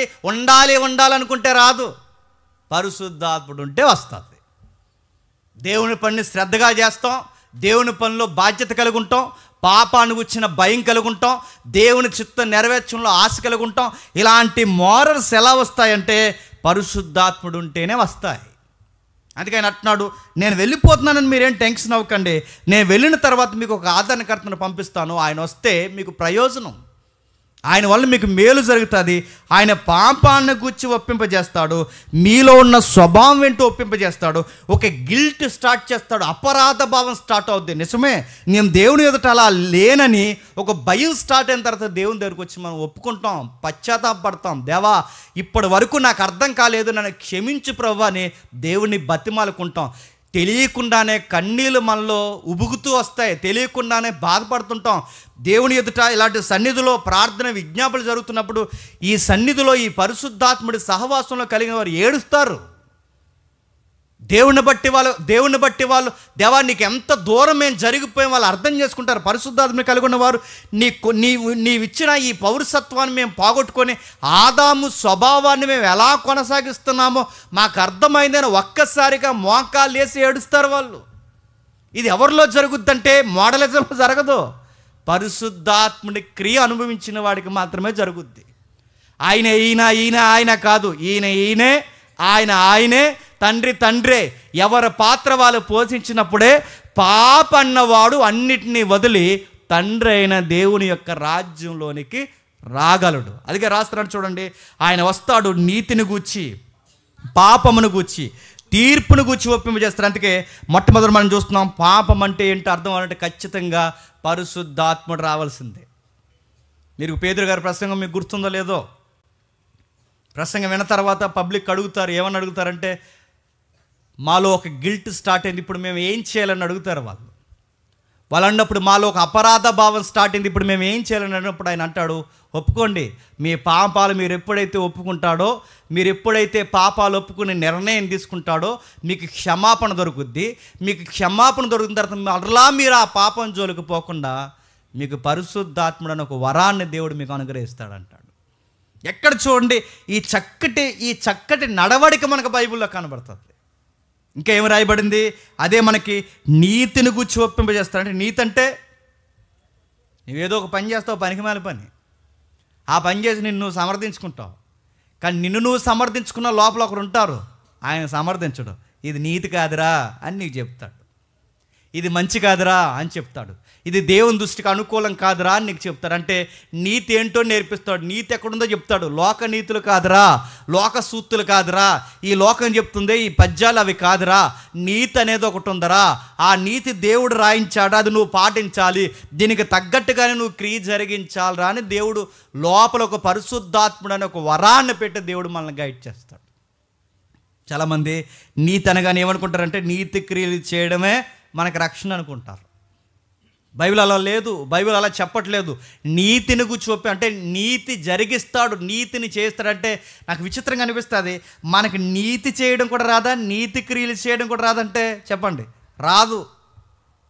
అంటే ఒక మంచి ఎలా చేయాలి కూడా మనకు తెలియదంటే పాడైపోయిన పతనమైపోయిన హృదయాలు ఉన్న మనకి తెలియదు. ఒక మంచి క్రియ ఎలా జరిగించాలో తెలియదు, ఎలా ఒప్పింపబడాలో తెలియదు, ఎలా ప్రార్థన చేయాలో తెలియదు, అసలు ఎలా మోకాలేయాలో తెలియదు, ఒక రిఫరెన్స్ ఎలా అర్థం చేసుకోవాలో తెలియదు, అసలు పనికి నీతికి సంబంధం ఏంటో తెలియదు, తీర్పుకి పాపానికి దూరం ఎంత ఉందో తెలియదు, మరి ఏమీ తెలియదు. ఇవన్నీ తెలియాలంటే సూత్రం ఒకటే, ఆయన మనలోనికి రావాల్సిందే, అంతే. ఆ పరిశుద్ధాత్ముడు మనలో పనిచేస్తే కానీ ఆ నీతి క్రియలు, నీతి అనేది మనకు అర్థం కాదట. చాలామంది ఏమనుకుంటారంటే నీతి చేసేసాం మాకెట్లే, నీతి క్రియలు జరిగించేసాం మాకెట్లే అంటే 4 చీరలు పెంచేస్తే పరలోకం వెళ్ళిపోతారా? 4 భోజనాలు పెడితే పరలోకం వెళ్ళిపోతారా? ఆ నీతి క్రియలు చేసి వీళ్ళు ఏమనుకుంటారు తెలుసా?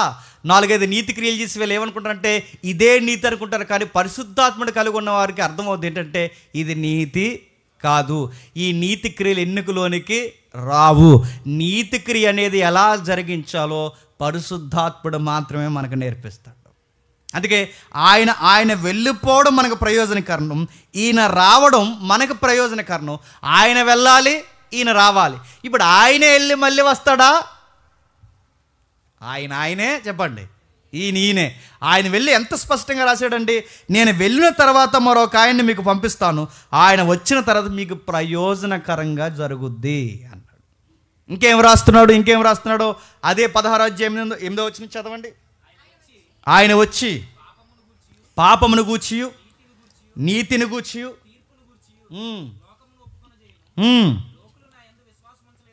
లోకులు నా యందు విశ్వాసం ఉంచలేదు కనుక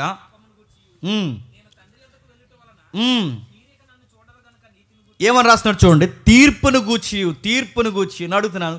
ఇదే తీర్పు అనే ఒక సబ్జెక్ట్ మీరు లోకంలోకి వెళ్ళి చెప్పండి, నవ్వుతారు. బయట నవ్వరు, లోకంలో ఎలా నవ్వుతారు తెలుసా? జడ్జిమెంట్ ఉందట, తీర్పు ఉందట, దానికట మనం భయపడి ఈ రోజు నుంచే మనం ఏమీ చేయకుండా కాళ్ళు చేతులు కట్టుకొని బతకాలంట అని నవ్వేవారు లేరు. బయట నవ్వుతారండి. తీర్పు అనే సబ్జెక్ట్ బయట చెప్పండి, కానీ బయట వాళ్ళకి బాగా వినండి. ఇదే సబ్జెక్టు ఆ సెంటర్లో మనం నిలబడి చెప్తారే దేవుని తీర్పు ఒకటి ఉంది, భయభక్తులు కలిగి ఉండండి, ఇలా కాలయాపన చేయకండి, ఈ చెరువుల చుట్టూ తిరగండి, దేవుని తీర్పు ఒకటి ఉంది, ప్రార్థన జీవితం, భయభక్తులు, ఈ ప్రార్థనా జీవితంలో ఇదిగో దేవుడు చేస్తున్న ఈ స్థితిగతులు ఏంటో నేర్చుకోండి అని ఒక్క మాట చెప్పండి, తీర్పుని గురించి చెప్పండి, నవ్వుతారు బయట. కానీ అడుగుతున్నాను, అదే తీర్పు ఉందన్న సంగతి మీకు అర్థమైంది, మీరు కూర్చున్నారు. ఇదే తీర్పు అన్న సబ్జెక్ట్ వాళ్ళకి చెప్తే వాళ్ళు నవ్వుతున్నారు. ఇదే తీర్పు ఉందన్న సంగతి మీకు చెప్తే మీరు భయపడుతున్నారు. వాళ్ళకి మీకు తేడా ఏంటి? మీకు పరిశుద్ధాత్ముడు ఉన్నాడు. తీర్పు ఉందన్న భయం ఆడుకుంటుంది తెలుసా? పరిశుద్ధాత్ముడు కలిగి ఉన్నవాడికే భయం ఉంటుంది. భయం వేస్తుంది, అరే ఒకరోజు దేవుడు నన్ను తీర్పులో నిలబెడతాడు, నన్ను ప్రతి దాన్ని అడుగుతాడు, ఒకరోజు నన్ను అది రహస్యమైన కార్యమైన బహిర్గతమైన కార్యమైన ఏదైనా దేవుడు నన్ను లెక్క అడుగుతాడన్న ఒక భయం, తీర్పును గూర్చిన భయం పరిశుద్ధాత్ముడు ఉన్నవాడికి ఉంటుంది. తీర్పు భయం నీకు రావట్లేదంటే నీలో ఎవరు పనిచేయట్లేదు తెలుసా? అది నువ్వు జడ్జాగా సింపుల్గా, నేను కొంతమందిని గమనిస్తానండి, ఎంత సింపుల్గా ఆడేస్తారు అబద్ధాలు, సింపుల్గా. మరి దీనికి కూడా అబద్ధం ఆడాలి. ఇలా ఏమనుకుంటారంటే తీర్పులు ఇవన్నీ ఎందుకు అడగడు, అన్నీ అడుగుతాడు. చిన్నదే పెద్దదే రహస్యమైనది బహిర్గతమైనది ప్రతి దాన్ని దేవుడు ఖచ్చితంగా వెలుగులోనికి తీసుకొస్తాడు. ఈ భయం ఎవడుకుంటుంది తెలుసా? ఆత్మ ఉన్నవాడికి ఉంటుంది. పరిశుద్ధ ఇదే సబ్జెక్ట్ మనం బయట చెప్తే ఏమంటున్నారు? తీర్పు గురించి చెప్తే తీర్పు అంట, ఆ తీర్పులో మనం నిలబడతామంట. దేవుడు సింహాసనం మీద కూర్చుంటాడట, కుడివైపు గొర్రెలట, ఎడమవైపు మేకలట. అక్కడ నిత్యత్వం, కుడివైపు ఉన్నవారు నిత్యత్వానికి వెళ్ళిపోతారట, ఎడం వైపు ఉన్నవారు నిత్య నరకానికి వెళ్ళిపోతారట. విన్నారంటే దాన్ని నవ్వుతున్నారు బయట వాళ్ళు నవ్వుతున్న సబ్జెక్టు నీకు భయం కలుగుతుందంటే వాళ్ళకి లేనిది నీకున్నదండి చెప్పు. పరిశుద్ధాత్ముడు ఉన్నాడు. అడుగుతున్నాను, ఈ పరిశుద్ధాత్ముడి గురించి ఎంత స్పష్టంగా మనం రాయబడినప్పుడు, వీళ్ళకి అడుగుతున్న ఎంత స్పష్టంగా రాయబడినప్పుడు ఆయనే ఈయనని ఎలా కలపాలనిపిస్తుంది. ఇది ఒక దుర్బోధ ఉంది. అందుకే సంఘంగా మిమ్మల్ని హెచ్చరిస్తున్నాను నేను. ఎందుకంటే వీటిని గూర్చిన ఇది ఎక్కడో ఉండేది ఒకప్పుడు. ఆ మాట్లాడుతున్న వాళ్ళు ఇదో యెహోవా శాఖ అనేది ఒకటి ఉండేది లేండి, ఆ శాఖ ఒకటి ఉండేది. అది తండ్రిని మాత్రమే క్లైమ్ చేస్తారు, కుమారుడినిగా ఆయన్నే క్లైమ్ చేస్తారు. అందుకే క్రొత్త నిబంధన ఒప్పుకోరు. కొంతమంది ఉన్నారు, వాళ్ళు జెహోవా విట్నెస్లు అని చెప్పుకుంటారు. వాళ్ళు కొన్ని బాధలు ఎక్కడి వరకు మనకు పాక్కొచ్చాయి, చాలా దూరం వరకు పాక్కొచ్చాయి. కానీ ఇవే బోధలు రాను దానికి మోడల్ మార్చుకున్నాయి. ఆ మోడల్ ఎలా మార్చాయో తెలిసి ఇదిగో ఇప్పుడు కొత్తగా మార్చి ముగ్గురు క్రొత్త నిబంధనలోంచి కూడా, అంటే పాత క్రొత్త నిబంధన కలిపి ఒక దుర్బోధ క్రియేట్ చేసి మోడలిజంలోకి మళ్ళీ తీసుకొచ్చారు. బహుశా అలాంటి దాంట్లో అలాంటి ఊబులో ఎవరైనా పడతారేమో అనే భయంతోనే ముందుగా మీకు చెప్తున్నాను నేను. ఇంకేం రాయబడింది? అదే 16వ అధ్యాయం 13వ వచనం ఏం రాయబడిందో చూడండి. అయితే ఆయన సత్యస్వరూపమైన ఆత్మ వచ్చినప్పుడు మిమ్మల్ని సర్వసత్యములోనికి నడిపించును. ఆయన తనంతట తానే ఏమియు బోధింపక ఏటిని వినునో వాటిని బోధించి సంభవింపబో సంగతులను మీకు తెలియచేయని ఏం చేస్తున్నాడండి? 1 పాపమును గూర్చి, 2 నీతిని గూర్చి, 3 తీర్పును గూర్చి ఒప్పింపజేస్తానంట. అడుగుతున్నాను, తీర్పును గూర్చి ఒప్పింపజేస్తాడు. మరొక మాట రాయబడుతుంది, సర్వసత్యములోనికి నడిపిస్తాడట. ఏంటది? సర్వసత్యంలో. అడుగుతున్నాను, సర్వసత్యంలో నడుస్తున్నామో లేదో మనకు ఎలా తెలుస్తుందండి? నువ్వు చేస్తున్న ఒక పని అది వాక్యానుసారమైనదా కాదా అని నీకు చెప్పేది ఒకే ఒక్కరు. ఎవరు చెప్పండి? పరిశుద్ధాత్ముడే చెప్తాడు. నువ్వు చేస్తున్న పని వాక్యానుసారమైందా కాదని పరిశుద్ధాత్ముడు చెప్తాడు. అది లేఖనానికి సరిపోయే పని అయితేనే సర్వసత్యములోనికి నీ జీవితాన్ని నడిపిస్తాడు. సర్వసత్యంలోనికి మనం ఇలా నడవలేకపోతున్నాం అనుకోండి, మనం చేసే ప్రతి పని మనం ఏమనుకుంటాం తెలుసా? ఇదే సత్యం అనుకుంటాం. మొన్న మధ్య ఒకరు కామెంట్ చేశారు సెమినార్ కొరకు. ఏమని కామెంట్ చేశారంటే, ఇవన్నీ వేస్ట్ అండి, ఇదంతా సువార్త కదండి, ఇది పెద్ద కాదండి అని అడుగుతున్నాను. మరి వెళ్ళకపోయావు ఏజెన్సీకి, ఇంకెక్కడ ఎందుకున్నావు? ఈడు వెళ్ళడు, ఈడ భార్య వెళ్ళదు, ఈడి పిల్లలు వెళ్ళరు, ఎక్కడికి వెళ్ళరు, కానీ చేసే పనులకు మాత్రం పేరెడతారు. అడుగుతున్నాను, పరిశుద్ధాత్ముడు అలా మాట్లాడతారా? పరిశుద్ధాత్ముడు ఏం చెప్తారు తెలుసా? నీ మాట ఎలా ఉండాలో, నీ క్రియ ఎలా ఉండాలో, నీ పని ఎలా ఉండాలో ప్రతి దాన్ని గైడ్ చేస్తారు. మేము సత్యం కట్టిన సంఘం కట్టినప్పుడు ఒకడు ఇలాగ అన్నాడండి, ఇదంతా కాదు, ఇదంతా కాదు, ఇదంతా పని కాదు, పనంతా నార్త్ ఏరియాలో ఉందన్నాడు. మరి నువ్వెక్కడున్నావు? సౌత్లో ఇంకెందుకున్నావు?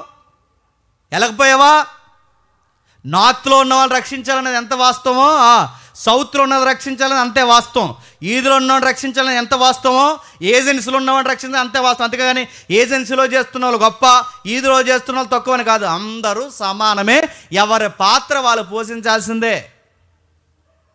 ఎందుకంటే వీళ్ళు చేస్తున్న పనులు ఇది సర్వసత్యం అని ఒక పదం తగిలిస్తున్నారు ఈ మధ్య. మీకు ఇంకా సత్యమే తెలుసు, మాకు సర్వసత్యం తెలుసు. సర్వసత్యం అంటే ఏంటో అయ్యా అని అడుగుతున్నాను. సర్వసత్యం అంటే ఏంటి? నువ్వు చేసే పని వాక్యం దాటిపోకుండా చేస్తాడు. ఈ పని వాక్యపు పరిధిలో ఉండేలా చేస్తాడు. నువ్వు చేసే పని ఇదిగో ఇది వాక్యానుసారమైనదని, నీతికి అనుకూలమైన క్రియను నీతో జరిగిస్తాడు. సర్వసత్యం అంటే వాక్యము పాటించే వ్యక్తిగా నిన్ను సంపూర్ణ స్థితిలోనికి నడిపిస్తాడు ఆయన. సంపూర్ణమైన స్థితిగతుల్లోకి నువ్వు చేసే పనులు ఇదిగో ఇది వాక్యపు పరిధిని ఒక క్రియను జరిగిస్తాడు. ఇది లేదే. కానీ ఏం జరిగిస్తున్నారు తెలుసా? సర్వసత్యము, సర్వసత్యం. సర్వసత్యం అంటే ఏంటి? ఆయన ఈయన, ఈయన ఆయన, ఆయన ఈయన అని ఇలా కలగొర వంటకొని నమ్మితే అదేంటట? సర్వసత్యం అంట. అది సర్వసత్యమా? సర్వసత్యంలో నడవడం ఏంటో తెలుసా? నీ జీవితాన్ని సత్యానికి అనుకూలంగా నడిపించడం, అది సర్వసత్యం. మరో మాట చెప్పినా, ఒక అడుగు ముందుగా చెప్తున్నాను. నువ్వు చేసే పని ఏది వాక్యానికి విరుద్ధంగా లేకుండా దేవుడు జరిగించడమే సర్వసత్యంలో నిన్ను నడిపించడం. రోజు రోజుకి నీలో ఆ పరివర్తన తీసుకురావడం. ఇంకా రాష్ట్రం చూడండి, అదే 16వ అధ్యాయం 14వ వచనంలో ఒక విచిత్రమైన మాట ఉంది. త్వరగా ఆయన నా వాటిలో నువ్వు తీసుకొని నన్ను మహిమపరచును. ఇక్కడ జాగ్రత్తగా వినండి. ఆయన నా వాటిలో నువ్వు తీసుకొని మీకు తెలియచేయును గనుక నన్ను మహిమపరచును. నేను అడుగుతున్నాను, చెప్పండి, పరిశుద్ధాత్ముడు ఎవరిని మహిమపరుస్తాడట?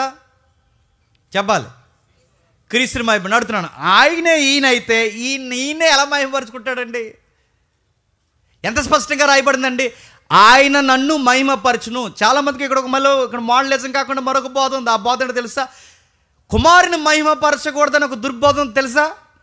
అదిగో తండ్రిని తగ్గించేస్తున్నారు, అదిగో తండ్రిని తగ్గించేస్తున్నారు, అదిగో తండ్రిని తగ్గించేస్తున్నారు అంటున్నారు. నేను అడుగుతున్నాను, పరిశుద్ధాత్ముడే ఎవరిని మహిమపరుస్తాడట? బైబిల్ ఉన్న తత్వం ఏంటో తెలుసా? కుమారుడేమో తండ్రిని మహిమపరుస్తాడు, కుమారుడేమో తండ్రిని మహిమపరుస్తాడు, తండ్రి ఏమో కుమారుని మహిమపరుస్తాడు, కుమారుణ్ణేమో పరిశుద్ధాత్ముడు మహిమపరు. ఈ 3 కనబడుతుంది మనకి. నా హెబ్రీ పత్రిక మీరు ఇంటికి వెళ్ళిన తర్వాత చదవండి. తండ్రి అయిన దేవుడే కుమారుని ఏమంటారు తెలుసా? నా దేవా అని సంబోధిస్తాడు. ఆ కుమారుడైన దేవుడినే తండ్రి అయిన దేవుడు ఏమంటారు తెలుసా? కుమారుని ముద్దు పెట్టుకున్న వాడు ఎవడును నా దగ్గర రాడన్నాడు. అంటే ఆయనే చెప్తున్నాడు ఏమని? కుమారుని మహిమపరచండి అని. ఈయనే చెప్తున్నాడు ఏమని? పరిశుద్ధాత్ముడు నన్ను మహిమపరచండి. విచిత్రం ఏంటో తెలుసా? వీళ్ళిద్దరు కలిసి ఏమన్నారు తెలుసా? తండ్రికి కుమారుడికి విరోధంగా మాట్లాడినా మీకు క్షమాపణ ఉంది కానీ చూసారా? అసలు అడుగుతున్నాను, ఎవరైనా ముగ్గురులో ఒకరినొకరు తగ్గించుకుంటున్నారో చెప్పండి. అంటే ఈయన కనపరుస్తున్నాడు, ఆయన కనపరుస్తున్నాడు, ఈయన అంటే ముగ్గురు వ్యక్తిత్వాలు మనకి ఇంత స్పష్టంగా కనబడుతున్నప్పుడు అడుగుతున్నాను, వీళ్ళకి ఎలా వచ్చిందండి మోడలిజం? నేను అందుకంటున్నాను, త్రియేక దేవుడు అంటే ఈ త్రిత్వం అనే పదం మనకు బైబిల్లో కనబడదు. కానీ ఈ త్రియేక అంటే ఆయన అనే ఈ పదం కూడా బైబిల్లో కనబడదు. కానీ వీళ్ళు ఏమంటారంటే త్రిత్వం అనే పదం మీరు బైబిల్లో జీవించాలంటే నేను అడుగుతున్నాను, త్రియేక అనే పదం బైబిల్లో జీవించాలని నేను అడుగుతున్నాను. ఎక్కడుంది ఆయనని? అందుకే ముగ్గురు వ్యక్తిత్వాలు ఉన్నాయి. కుమారుడు ఉన్నాడు, తండ్రి ఉన్నాడు. ముగ్గురు ఒకరినొకరు కనుపరుచుకుంటారు, మహిమపరుచుకుంటారు. ఈ ముగ్గురిని అర్థం చేసుకోవడమే బైబిల్ యొక్క సారాంశం మనకు కనబడుతుంది. ఈ 14వ అధ్యాయం యోహాను సువార్త 16వ అధ్యాయం ఏదైతే మనం కలిపి చదివామో ఇదే కంటెంట్ని కలిపి ఒక ప్రసంగం చేశాడు అపోస్తులు పెద్దోడు ఎవరైనా పేతురు గారు. ఏమని చేశాడు ఒకసారి చూడండి. అపోస్తుల కార్యములు త్వరగా అపోస్తుల కార్యములు 2వ అధ్యాయం 33వ వచనం.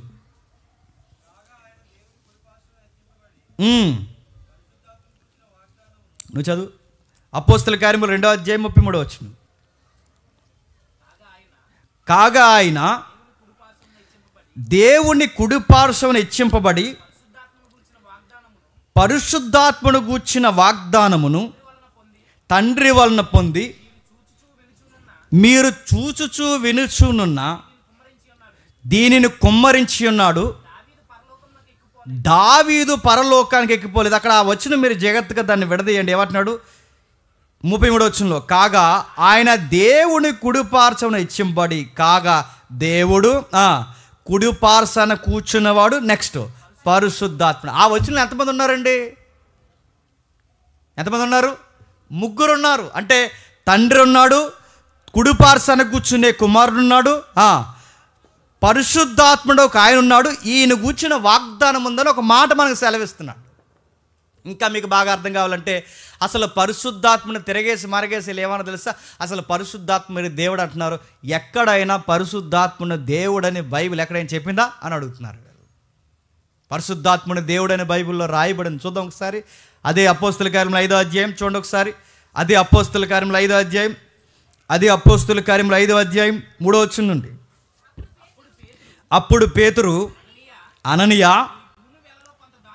నీ భూమి వెలలో కొంత దాచుకొని పరిశుద్ధాత్మని మోసపుచ్చుటకు సాతాను ఎందుకు నీ హృదయము ప్రేరేపించను? అది నీ యొద్ద ఉన్నప్పుడు నీదే కదా.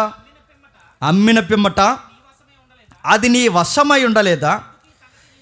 ఎందుకు ఈ సంగతి నీ హృదయంలో ఉద్దేశించుకుంటున్నావు? నీవు మనుషులతో కాదు దేవునితోనే అబద్ధమాడుతున్నావు. టెక్స్ట్ సందర్భానుసారంగా చదవండి. ఇక్కడ రాయబడిన మాట ఎవరికి కూర్చో తెలుసా? నువ్వు దేవునితోనే అబద్ధమాడుతున్నావన్న పదం ఎవరికి క్లైమ్ చేస్తున్న పదమో తెలుసా? పరిశుద్ధాత్ముడికి. సాక్షాత్తు పరిశుద్ధాత్ముడు ఏమని రాస్తున్నాడు ఇక్కడ? దేవుడు. పరిశుద్ధాత్ముడు ఏమన్నాడు?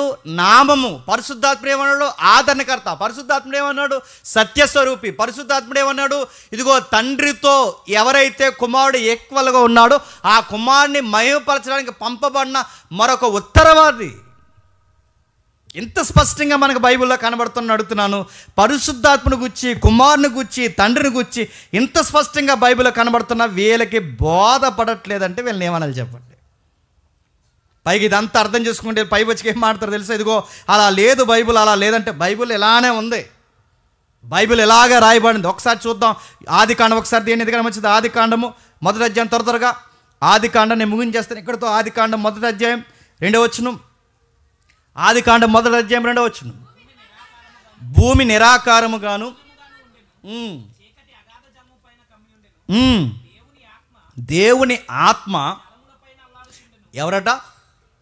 దేవుని ఆత్మ జలముల పైన అలా. ఆ రెఫరెన్స్ అలాగే గుర్తుపెట్టుకోండి. యోబు గ్రంథం అండి 33వ అధ్యాయం యోబు గ్రంథం 33వ అధ్యాయం, యోబు గ్రంథం 33వ అధ్యాయం 4వ వచనం. దేవుని ఆత్మ నన్ను సృజించేవారిని ఏమంటారు చెప్పండి, చెప్పాలి. అది ఏమంటారు? సృష్టికర్త అని అడుగుతున్నాను. సృష్టికర్త అనకూడదట. జనములను విభజించిన వాడిని ఏమంటారు? మానవుని సృజించిన వాడిని ఏమంటారు? క్రియలో క్రియను జరిగిస్తున్న వాడిని ఏమంటారు? సృష్టికర్త అంటారు. అంటే పరిశుద్ధాత్ముడు సృష్టికర్త కూడా అంటే పరిశుద్ధాత్ముడు చెప్పండి, సృష్టికర్త కూడా. దేవుని ఆత్మ నన్ను సృజించను. జలముల పైన ఆత్మ అల్లాడుచున్నది ఎంత వాస్తవమో, మానవ నిర్మాణంలో సృష్టికర్తగా పాత్ర పోషించిన సృష్టికర్త కూడా పరిశుద్ధాత్ముడు అన్నది అంతే వాస్తవం. మరొక రిఫరెన్స్ చూడండి, రోమిలికి రాసిన పత్రిక, రోమిలికి రాసిన పత్రిక 8వ అధ్యాయం, రోమిలికి రాసిన పత్రిక 8వ అధ్యాయం 11వ వచనం. రోమిలికి రాసిన పత్రిక 8వ అధ్యాయం 11వ వచనం. మృతుల్లో నుండి యేసును లేపిన వాని ఆత్మ నీలో నివసించిన ఎడల, మృతుల్లో నుండి క్రీస్తు యేసును లేపిన వాడు సావునకు లోనైన మీ శరీరములను కూడా మీలో నివసించుచున్న తన ఆత్మ ద్వారా జీవింపజేయంటే మృతులను సైతం బ్రతికించగలిగే జీవాధిపతి సృష్టికర్త ఎవరని చెప్తుంది చెప్పండి ఇక్కడ. అది పునరుద్ధానంలో కుళ్ళిపోయిన శవాల్ని, అంటే లాజరు కానీ లేదా రేపు పొద్దున మనం లేవబోయే శరీరాలు కానీ ఈ కుళ్ళిపోయిన దేహాలను కూడా జీవింపజేసి నిలబెట్టే ఈ తత్వం ఎవరికి ఉందట? పరిశుద్ధ. అంటే ఆదాము నిర్మాణం జరుగుతున్నప్పుడు ఆత్మ వచ్చింది, అంటే ఆదాము నిర్మాణం జరుగుతున్నప్పుడు ఆదాములోనికి ఆత్మ వచ్చిందన్నది ఎంత వాస్తవమో, రేపు మనం తిరిగి లేవబోతున్నప్పుడు కూడా మనలోనికి కూడా చెప్పండి పరిశుద్ధాత్ముడు వస్తాడన్నది కూడా అంతే వాస్తవం. అందుకే మళ్ళీ చదవండి ఒకసారి, వచ్చి ముగిద్దాం. మృతుల్లో నుండి యేసును లేపిన వాని ఆత్మ మీలో నివసించిన ఎడల, మృతుల్లో నుండి క్రీస్తు యేసును లేపిన వాడు చావునకు లోనైన మీ శరీరాలను కూడా మీలో నివసించుచున్న తన ఆత్మ ద్వారా జీవింపజేయను. ఇప్పుడు ఆత్మీయంగా చచ్చిన మనలను బతికించే పరిశుద్ధాత్ముడు ఆయనే. రేపొద్దున్న మనం కుళ్ళిపోయిన శరీరాలను కూడా బతికించేది ఆయన. అంటే రెండు అర్థాలు ఉన్నాయి అక్కడ. ఇప్పుడు ఆత్మీయంగా చనిపోయిన ఈ శవాలను బతికించింది ఎవరు చెప్పండి? పరిశుద్ధాత్ముడే. అక్కడ మట్టిలో మహిమనిచ్చింది ఎవరు చెప్పండి? పరిశుద్ధాత్ముడే. నీ ఆత్మే నాకు జీవం పోసిందని చెప్తున్న బైబిల్ ఎవరి గురించి చెప్తుంది చెప్పండి? పరిశుద్ధాత్ముడు. అంటే ఎక్కడ మీరు చూడండి, తండ్రి అయిన దేవుడు సృష్టికర్తగా మనకు ఎలా కనబడతాడో, కుమారుడైన దేవుడు ఎలాగైతే సృష్టికర్తగా మనకు కనబడతాడో, పరిశుద్ధాత్ముడు కూడా అలాగే మనకి సృష్టికర్తలుగా మనకు కనబడుతున్నారు. అందుకే ముగ్గురు సృష్టికర్తలు అనకూడదట. బైబిల్ అంటుంది, నేనేం చేయను, బైబిల్ అలా ఉంది. ముగ్గురు సృష్టికర్తలు ఉన్నారు. తండ్రి ఉన్నాడు, కుమారుడు ఉన్నాడు, పరిశుద్ధాత్ముడు ఉన్నాడు. 139వ కీర్తన చూడండి, 139వ కీర్తన, 139వ కీర్తన, 139వ కీర్తన ముగిద్దాం. 139వ కీర్తన 7వ వచనం నుండి, నీ ఆత్మ యొద్ద నుండి నేను ఎక్కడికి పోదును, నీ సన్నిధి నుండి నేను ఎక్కడికి పారిపోదును, నేను ఆకాశముకు ఎక్కినను నీవు అక్కడున్నావు, నేను పాతాళమందు పండుకొనినను నీవు అక్కడున్నావు, నేను ఎక్కువ రెక్కలు కట్టుకొని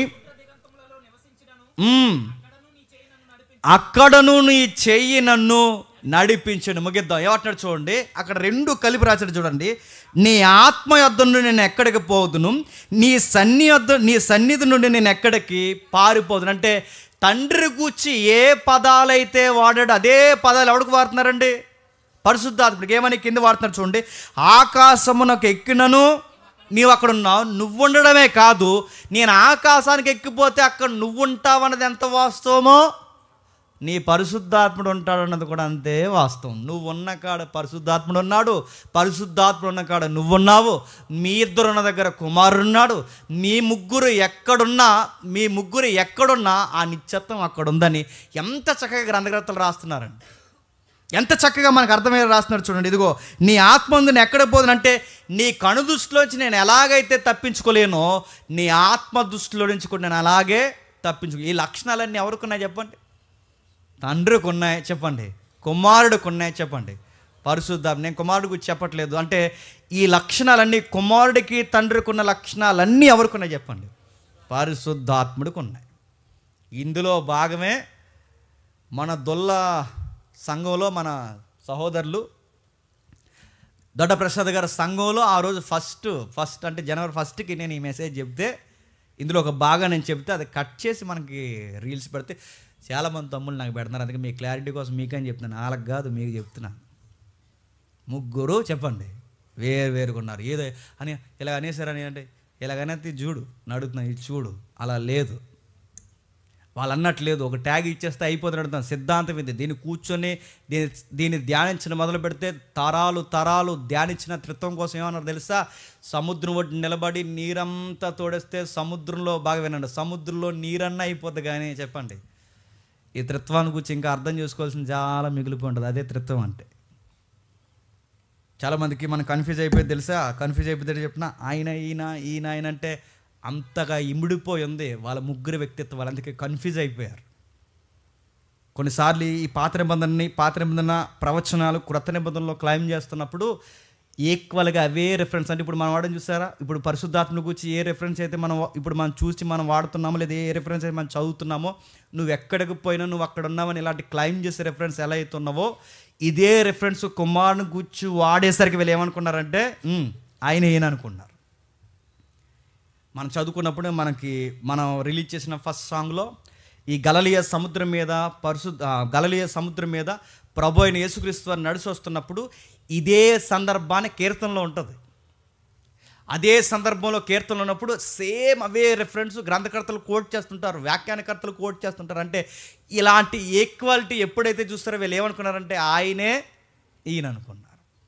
అందుకే యెహోవా అనే పేరేంటో, సృష్టికర్త అనే అర్థం ఏంటో, ఆదరణకర్త అనే అర్థం ఏంటో, ఈ మూడు ఒకే స్థితిగతుల్లో ఎలా ఉన్నాయో తెలిస్తేనే పరిశుద్ధాత్ముడు అంటే ఏంటో మనకు అర్థమవుతుంది. ఇంకా ఉంది, ఒక రిఫరెన్స్ చూసి ముగిద్దాం. ఒకసారి చూడండి, యోహాను సువార్త అదే 16వ అధ్యాయం, 30వ వచనం చూడండి. ఒకసారి ముగించేద్దాం. యోహాను సువార్త 16వ అధ్యాయం 30వ వచనం. సమస్తము ఎరిగిన వాడవనియు. యోహాను సువార్త 16:30. సమస్తము ఎరిగిన వాడవనియు, ఎవడును నీకు ప్రశ్న వేయ అగత్యము లేదనియు ఇప్పుడు ఎరుగుదుము, దేవుని యొద్ద నుండి నువ్వు బయలుదేరి వచ్చితివని. ఇక్కడ ఏమర్థమవుతుందండి? సమస్తము నువ్వు ఎరిగిన వాడవని అంటే, సమస్తము ఎరిగిన వాడిని ఏమంటారండి? సర్వజ్ఞాని అంటారు. అంటే ఈ పదం ఎవరికి వర్తిస్తుంది? సర్వజ్ఞాని అంటే నీకు సర్వము తెలుసు. ఇదే లక్షణం ఎవరికి వాడారు తెలుసా? ఒకసారి చూడండి, మొదటి యోహాన పత్రిక 3వ అధ్యాయం, 20 వచనం. మొదటి యోహాన పత్రిక 3వ అధ్యాయం 20 వచనం. సమస్తము ఎరుగు ఉన్నాడు. ఇందాక ఎవరి కోసం వాడాడు? 30 వచనంలో 16:30లో కుమారుని గురించి. కుమారుడికి ఏంటంటే సర్వము తెలుసు. ఇప్పుడు ఈ సర్వజ్ఞానం అనే పదం మళ్ళీ ఎవరికి వాడారు? తండ్రి అయిన దేవుని కంటే. తండ్రి అయిన దేవుడు సర్వజ్ఞానే చెప్పండి, కుమారుడైన దేవుడు సర్వజ్ఞానే. ఇప్పుడు విచిత్రం, పరిశుద్ధాత్ముడు కూడా సర్వజ్ఞాని. ఎక్కడుందో ఒకసారి చూడండి. 1 కొరింథీ పత్రిక 2వ అధ్యాయం, 1 కొరింథీ పత్రిక 2వ అధ్యాయం, 1 కొరింథీ పత్రిక 2వ అధ్యాయం 10-11 వచనాలు కలిపి ఉంటాయి చూడండి.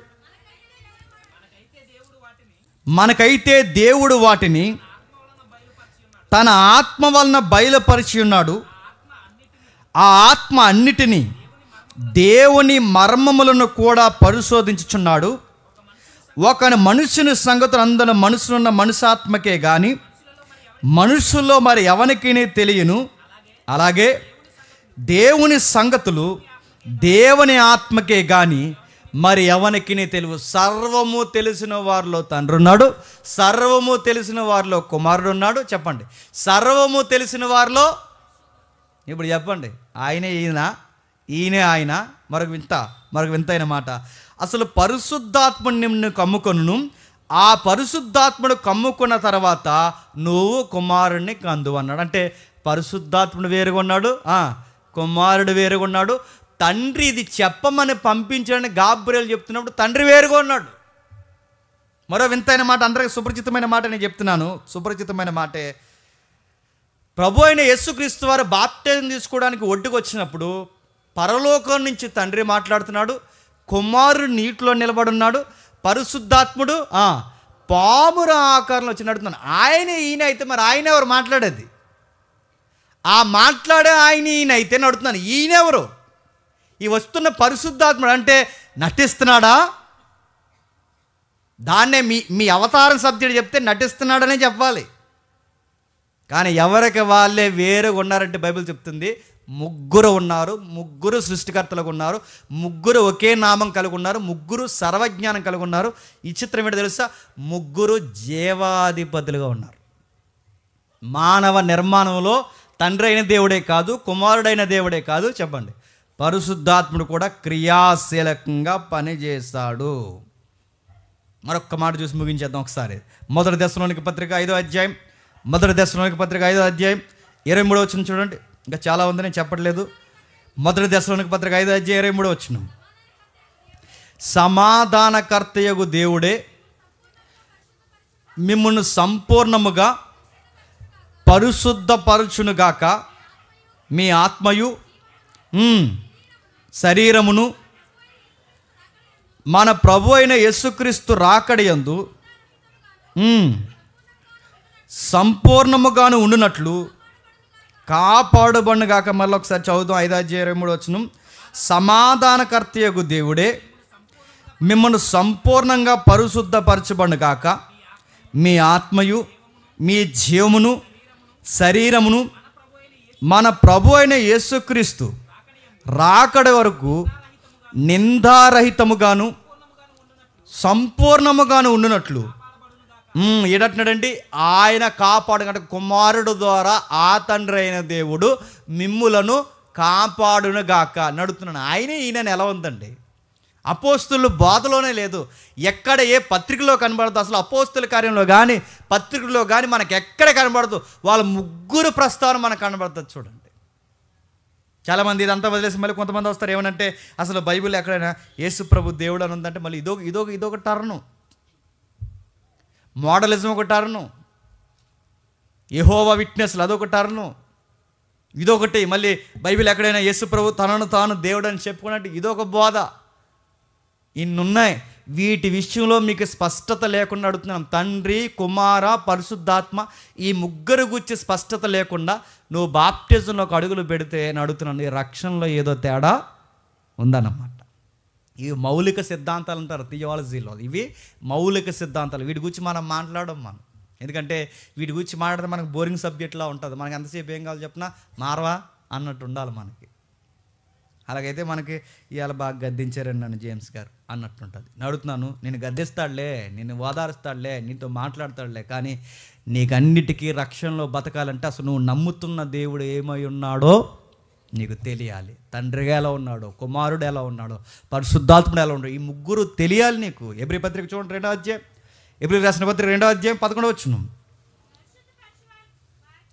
పరిశుద్ధ పరచువాడికిని పరిశుద్ధ పరచబడి వారికి అందరికీ ఒక్కటే మూలము, ఈ హేతువు చేత వారిని సహోదరులను పిలుచుటకు ఆయన సిగ్గుపరచక నీ నామమును, ఇందాక మీరు చదివిన వచనానికి లింక్ చేయండి. ఇందాక కుమారుని ద్వారా ఎవరు పరిశుద్ధపరుస్తున్నారట? తండ్రి అయిన దేవుడు పరిశుద్ధపరుస్తున్నాడు. చూడండి, తండ్రి అయిన దేవుడు పరిశుద్ధపరుస్తున్నాడని మనం ఇందాక చూసాం 5:23లో.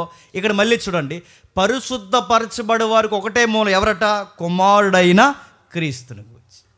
అంటే మీరు చూడండి, ఈ పరిశుద్ధపరిచే పాత్రలో ముగ్గురు పోషిస్తారంటే కుమారుడు మనుషులను పరిశుద్ధపరచడానికి క్రియాశీలకంగా పనిచేస్తున్నాడు. అలాగే తండ్రి అయిన దేవుడు కూడా మనుషుల్ని పరిశుద్ధపరచడానికి క్రియాశీలకంగా పనిచేస్తారు. అంటే మనకి పరిశుద్ధత నేర్పించడానికి ముగ్గురు క్రియాశీలకంగా పనిచేస్తున్నారు.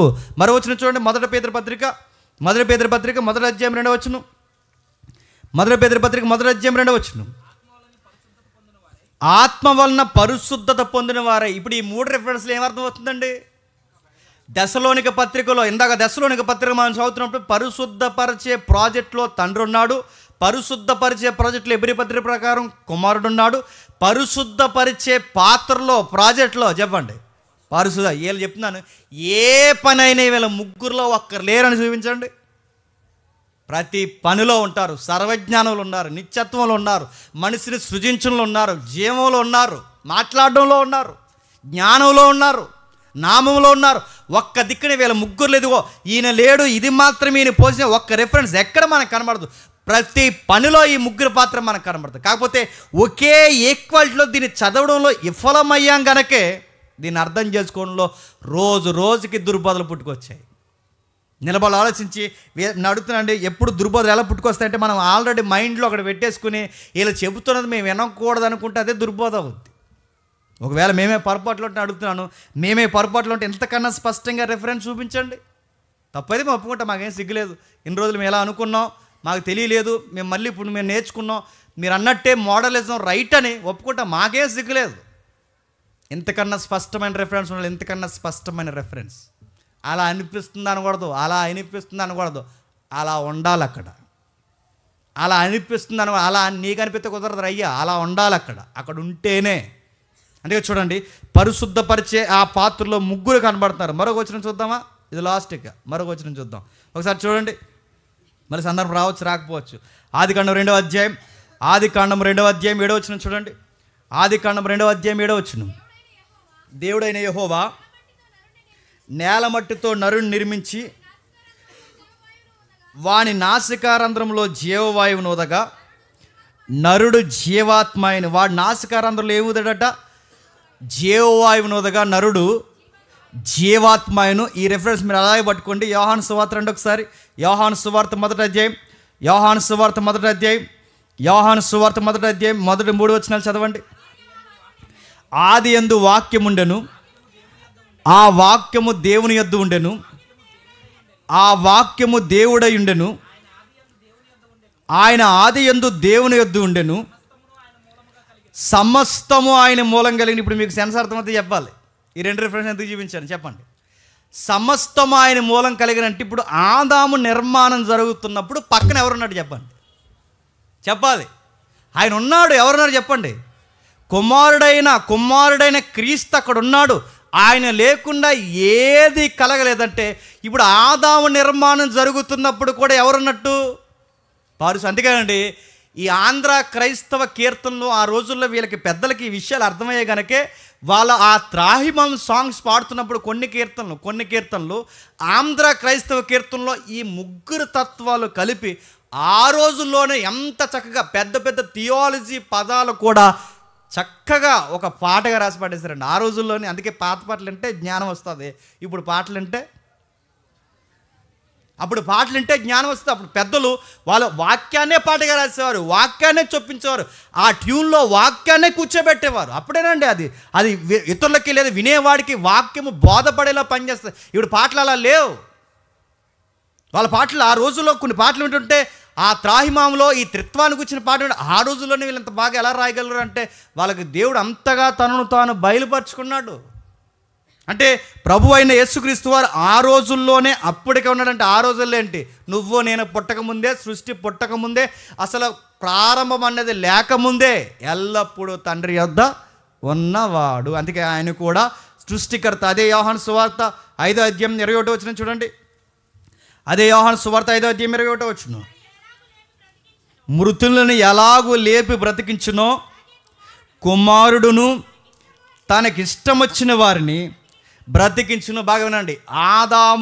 ఆదాముని ఎలాగైతే తిరిగి లేపారో కుమారుడు కూడా తనకిష్టమైన వారిని చెప్పండి తిరిగి లేపుతాడు. ఆదాముని అడుగుతున్నానండి, ఆదాము లేవకపోతే ఏంటి చెప్పండి? మృతమైనదే. ఆ మట్టి అయినా ఏదైనా మృతమైనదంటే తండ్రి కుమారుడు ఇద్దరూ కలిసి ముగ్గురు కలిసి ఎలా అయితే తిరిగి లేపారో రేపొద్దున కుమారుడు తనకి ఇష్టమైన వారిని అందరినీ తిరిగి లేపుతుంటే ఈ ప్రాజెక్ట్ దేనికి ఈక్వల్గా మాట్లాడుతున్నారో తెలుసా? సువార్తల్లో జెనిసిస్లో ఏ గ్రావిటీ అయితే ఆ వచనాలు వాడారో అదే గ్రావిటీకి సంబంధించిన వచనాలే ఇదే యోహాను సువార్తలో వాడుతున్నారు. అంటే మనుషులను అంటే మరలా ఆయన అనుకున్న వారిని పునరావృత్పత్తి జరిగించగలడు, తిరిగి లేపగలడు. అసలు పునరుద్ధానం అంటేనే అది తిరిగి మళ్ళీ యథాస్థితికి తీసుకురాగలడు. అంటే పడిపోయిన ఆదాము జీవాన్ని మళ్ళీ యథాస్థితికి తీసుకురాగలడు. ఇప్పుడు బాగా విన్నాను, తండ్రిని విన్నాం, కుమారుడు విన్నాం. ఒకసారి చూడండి, ముగించేద్దాం. కొరింథీయులకు రాసిన 2వ పత్రిక 13వ అధ్యాయం కొరింథీయులకు రాసిన 2వ పత్రిక 13వ అధ్యాయం 6వ వచనం. మేము భ్రష్టులము కామని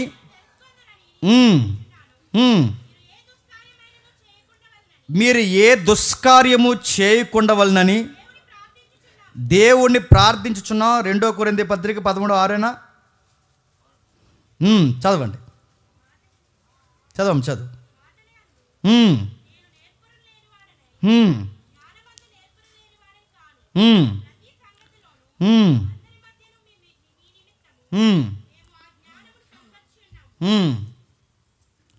క్షమించండి, రెఫరెన్స్ మిస్ అయింది. అక్కడ రాయబడిన రెఫరెన్స్ ఉంటుంది, మనకి ఇంటికి వెళ్ళి చదువుతాం. రాయబడిన రెఫరెన్స్ ఏంటంటే, ఇదిగో ఏదైతే ఈ శరీరం ఖాయమైపోతుందో, ఏ శరీరం అయితే నాశనం అయిపోతుందో, ఏ శరీరం అయితే అక్షయమైన దేహం ఉండాల్సింది నశించిపోతుంది, ఇదే శరీరం మళ్ళీ నిత్యమైనదిగా లేపబడుతుంది. ఆ లేపబడుతున్న క్రియ కుమారుడు ద్వారా జరగబోతుంది. ఈ కుమారుడు ద్వారా జరగబోతున్న క్రియ కుమారుడిలో జరిగించిన క్రియ ఎవరిదంటే పరిశుద్ధాత్మ. ఎందుకంటే కుమారుడిని లేపింది ఎవరండి? పరిశుద్ధాత్మ. ఇందాక మనం చదువుకున్న అపోస్తల కార్యంలో అసలు పునరుద్ధానం అనే ఆ క్రియలో క్రియాశీలకంగా పనిచేసింది ఎవరు చెప్పండి? పరిశుద్ధాత్మ పనిచేయడం. అంటే కుమారుని లేపిన ఆత్మే చెప్పండి ఈ నశించిపోయి దేహాలని మరలా పరిశుద్ధాత్ముడు కూడా కుమారుని లేపినట్టుగా మనల్ని కూడా తిరిగి లేపబోతున్నాడు. అంటే మృతులను లేపేది తండ్రే కాదు, మృతులను బ్రతికించేది కుమారుడే కాదు, మృతులను బ్రతికించేది పరిశుద్ధాత్ముడు కూడా. ప్రతి క్రియలో మీరు చూడండి, ప్రతి క్రియలో మనకి ఇలా ముగ్గురు పాత్రలు మనకు కనిపిస్తాయి. అందుకే మోడలిజం అనేది మళ్ళీ చెప్తున్నాను, ఆ మోడలిజం అనేది ఒక మోస పద్ధతి. మోడలిజం అనేది ఎక్కడో అవతార సిద్ధాంతం అనేది తెచ్చుకున్నది. మోడలిజం అనేది బైబిల్ని బట్టి నన్ను అడిగితే అదే దుర్బోధ. మోడలిజం అనేది బైబిల్కి చాలా దూరంగా ఉన్నది. మోడలిజం అనేది బైబిల్కి విరుద్ధమైన బోధ. బైబిల్కి సరి అయిన బోధ ఏంటో తెలుసా? అపోస్తుల బోధ ఏంటో తెలుసా? తండ్రి తండ్రిగా ఉన్నాడు, కుమారుడు కుమారుడుగా ఉన్నాడు, పరిశుద్ధాత్మ ఉన్నాడు. ఇందులో క్లారిటీ మనకు ఉండాలి. తండ్రి, కుమార, పరిశుద్ధాత్మ ముగ్గురు సమానంగా ఉన్నారు. ఇది తెలియాలి, ఈ క్లారిటీ. ఇది తెలియకుండా అడుగుతుంది. ఇది తెలియకుండా మోడలిజంలోకి వెళ్ళినా ప్రమాదం. ఇది తెలియకుండా తండ్రి ఉన్నాడు, కింద కుమారుడు ఉన్నాడు, పరిశుద్ధాత్ముడు కింద ఉన్నాడు, ఇలా తెలిసినా ప్రమాదం. మరి రైట్ టీచింగ్ ఏంటంటే బైబిల్ చెప్తుంది తండ్రి ఉన్నాడు, కుమారుడు ఉన్నాడు, పరిశుద్ధాత్ముడు, ఈ ముగ్గురు సమానంగా ఉన్నారు.